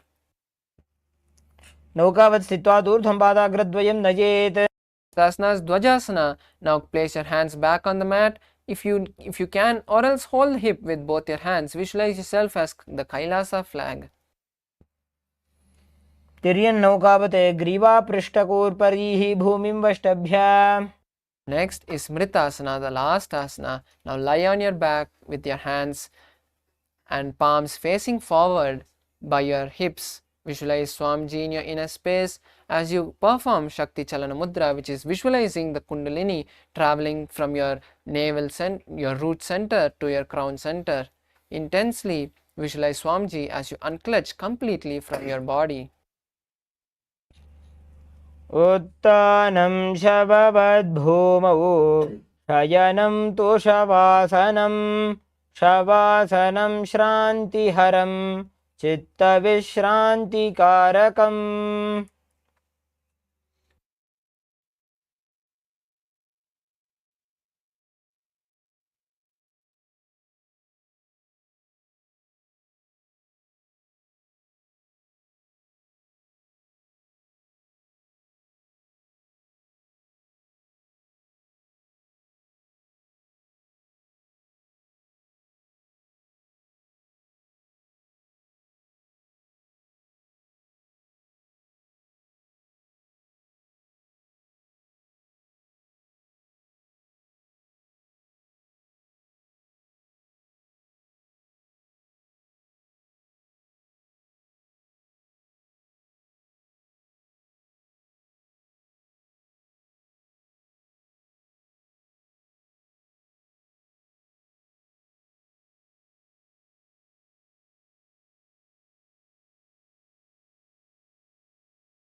Now slowly start moving your toes and fingers, and then the wrists and ankles, and now slowly bring your knees to your chest as you wrap them with your arms and rock from side to side.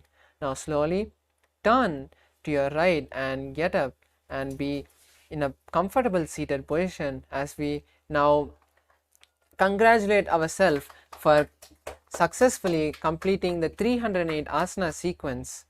Now as we have performed this asana sequence, our Kundalini and Prana levels are very high. Now to bolt this into our nervous system, Swamiji has blessed us to have the beautiful opportunity to do power manifestation immediately after yoga. So we request all the participants to be seated and not go anywhere or get dressed and do that after the power manifestation session. We'll be manifesting the third eye session, third eye power now. So we request all the participants to continue to be seated even after we finish the yoga. Now let's sit straight as we complete this yoga sequence with the Purna mantra. Bring your hands to the Atma, to the heart center in Anjali Mudra. Close your eyes and take a deep breath as we chant the Purna mantra. Om Purnamadah Purnamidam Purnat Purnamudachyate Purnasya Purnamataya Purnamevavashishyate. Om Shanti Shanti Shanti Hari Om Tat Sat Sarvam Bhagavat Shri Nithyananda Paramashiva Padukarpanamastu. Om Nithyanandam. Thank you, Nithyanandam.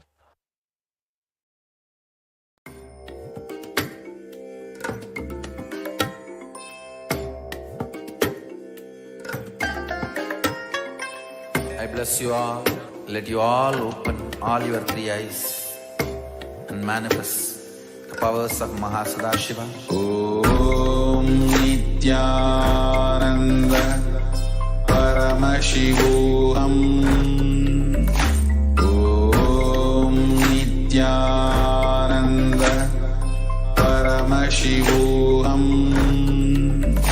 Om Nithyananda Paramashivoham. Om Nithyananda Paramashivoham. Om Nithyananda Paramashivoham. Om Nithyananda Paramashivoham. Om Nithyananda Paramashivoham. Om Nithyananda Paramashivoham. Om Nithyananda Paramashivoham. Om Nithyananda Paramashivoham. Om Nithyananda Paramashivoham. Om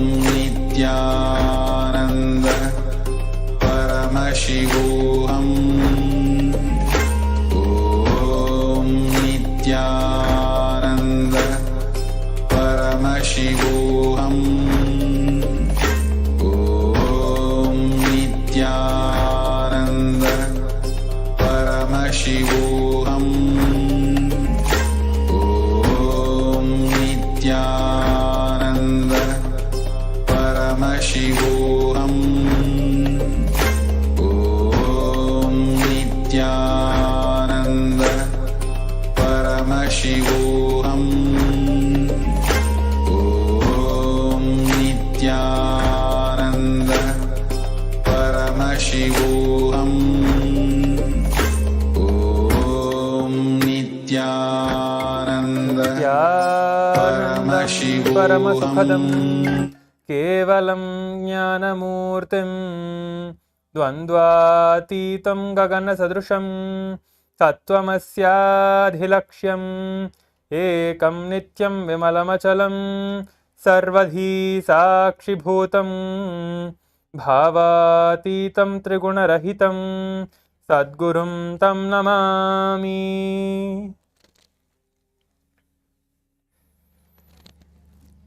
Nithyanandam, I welcome all the Paramashivoham Level 3 Season 3 participants to today's Power Manifestation session. We are all now prepared to do the Power Manifestation after the Prathama Vinyasakrama and the Dvitiya Vinyasakrama Yoga. Let us get ready to do the Power Manifestation of the third eye reading. I request all the participants to now get your eye bands and be seated. Make sure to keep your cameras turned on and you are in front of the camera.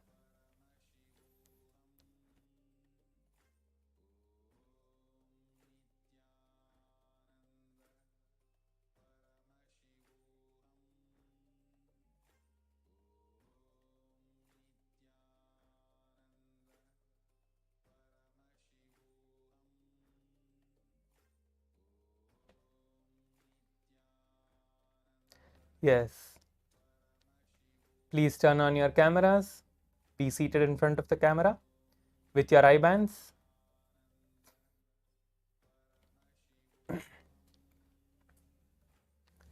Now we'll be entering into the power manifestation. You can take your eye bands and now close your eyes. We are going to be showing the pictures today. Any random picture for all of us to see through the third eye. We saw the shapes, we saw colors, and now we are going to be moving on to images, pictures. Close your eyes. Visualize Swamiji in your third eye and start chanting the Mahavakya. Let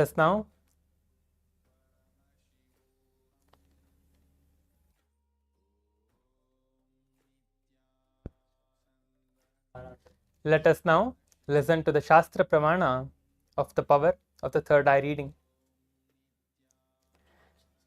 Kapalantarmanonasya tishtanmilitalochanaha kramena manasodardhyat lakshaye lakshyamuttamam. This is the revelation by Paramashiva himself for the power of the third eye reading, which is revealed in the Vijnana Bhairava Tantra. So now let us enter into the power manifestation. Keep your eyes closed with the eye bands on. We are going to be projecting the image now. The image is now being projected to you all in the screen. Keep your eyes closed. Continue to chant the Mahavakya intensely. And just request Swamiji to show whatever is there in the screen and chant the Mahavakya continuously, establishing yourself in the space of oneness with Swamiji. Paramashivoham. Om Nithyananda. Paramashivoham. Om Nithyananda. Paramashivoham. Om Nithyananda. Paramashivoham. Om Nithyananda. Paramashivoham. Om Nithyananda. Paramashivoham. Om Nithyananda. Paramashivoham. Om Nithyananda. Paramashivoham. Om Nithyananda. Paramashivoham. Om Nithyananda. Paramashivoham. Om Nithyananda. Paramashivoham. Om Nithyananda. Paramashivoham. Om Nithyananda. Paramashivoham. Om Nithyananda. Paramashivoham.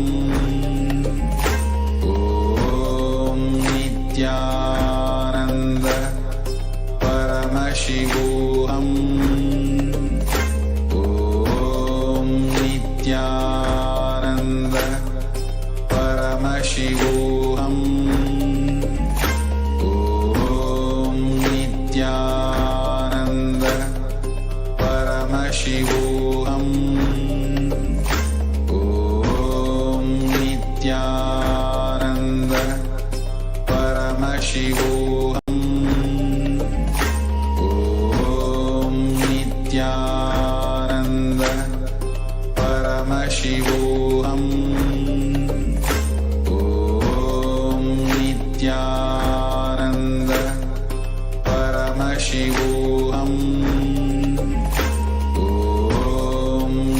Nithyananda Paramashivoham. Om Nithyananda Paramashivoham. Om Nithyananda Paramashivoham. Om Nithyananda Paramashivoham. Om Nithyananda Paramashivoham. Om Nithyananda Paramashivoham.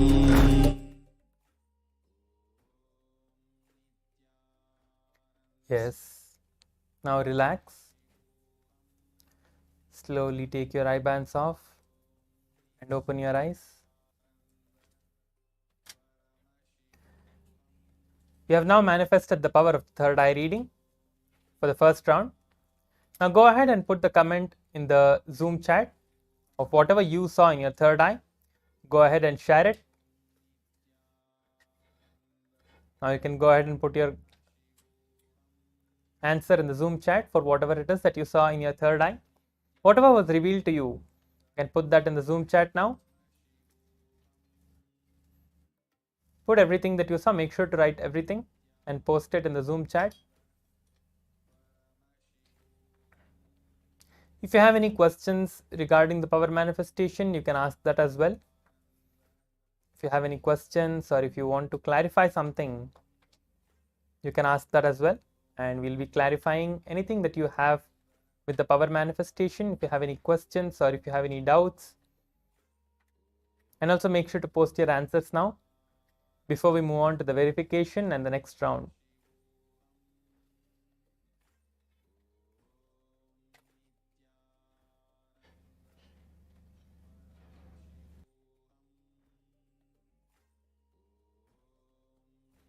Yes, Pawan K saying picture of Swamiji in Kavi.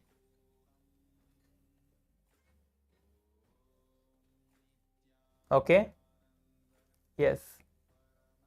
Please make sure to put in the Zoom chat whatever you see.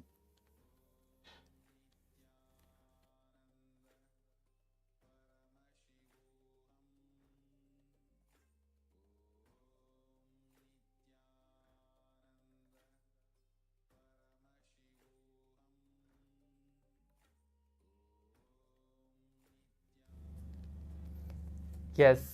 Now the picture is being projected. It's the picture of the Eiffel Tower. There is a lot of clouds and people. You can see that. Yes. So also now you can share the result of the verification. How many of you got it right? You can share that as well. Please make sure to share everything in the Zoom chat so that we can see and give you any guidance towards the power manifestation. If you have any questions, please make sure to share it in the Zoom chat. Feel free. We'll be answering your questions. Now let us move on to the next round of the power manifestation. Please close your eyes. Cover your eyes with the eye band and start chanting the Mahavakya.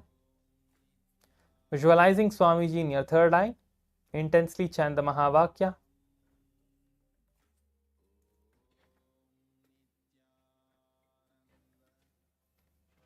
Keep your eyes closed and chant the Mahavakya, establishing yourself in that space of oneness with Swamiji. Visualize any form of Swamiji that you feel the space of oneness with. The image is being projected to you all now. The image is being projected to you all now. Keep your eyes closed, chant the Mahavakya, and start the power manifestation.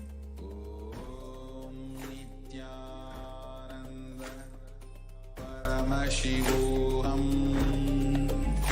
Om Nithyananda Paramashivoham. Om Nithyananda Paramashivoham.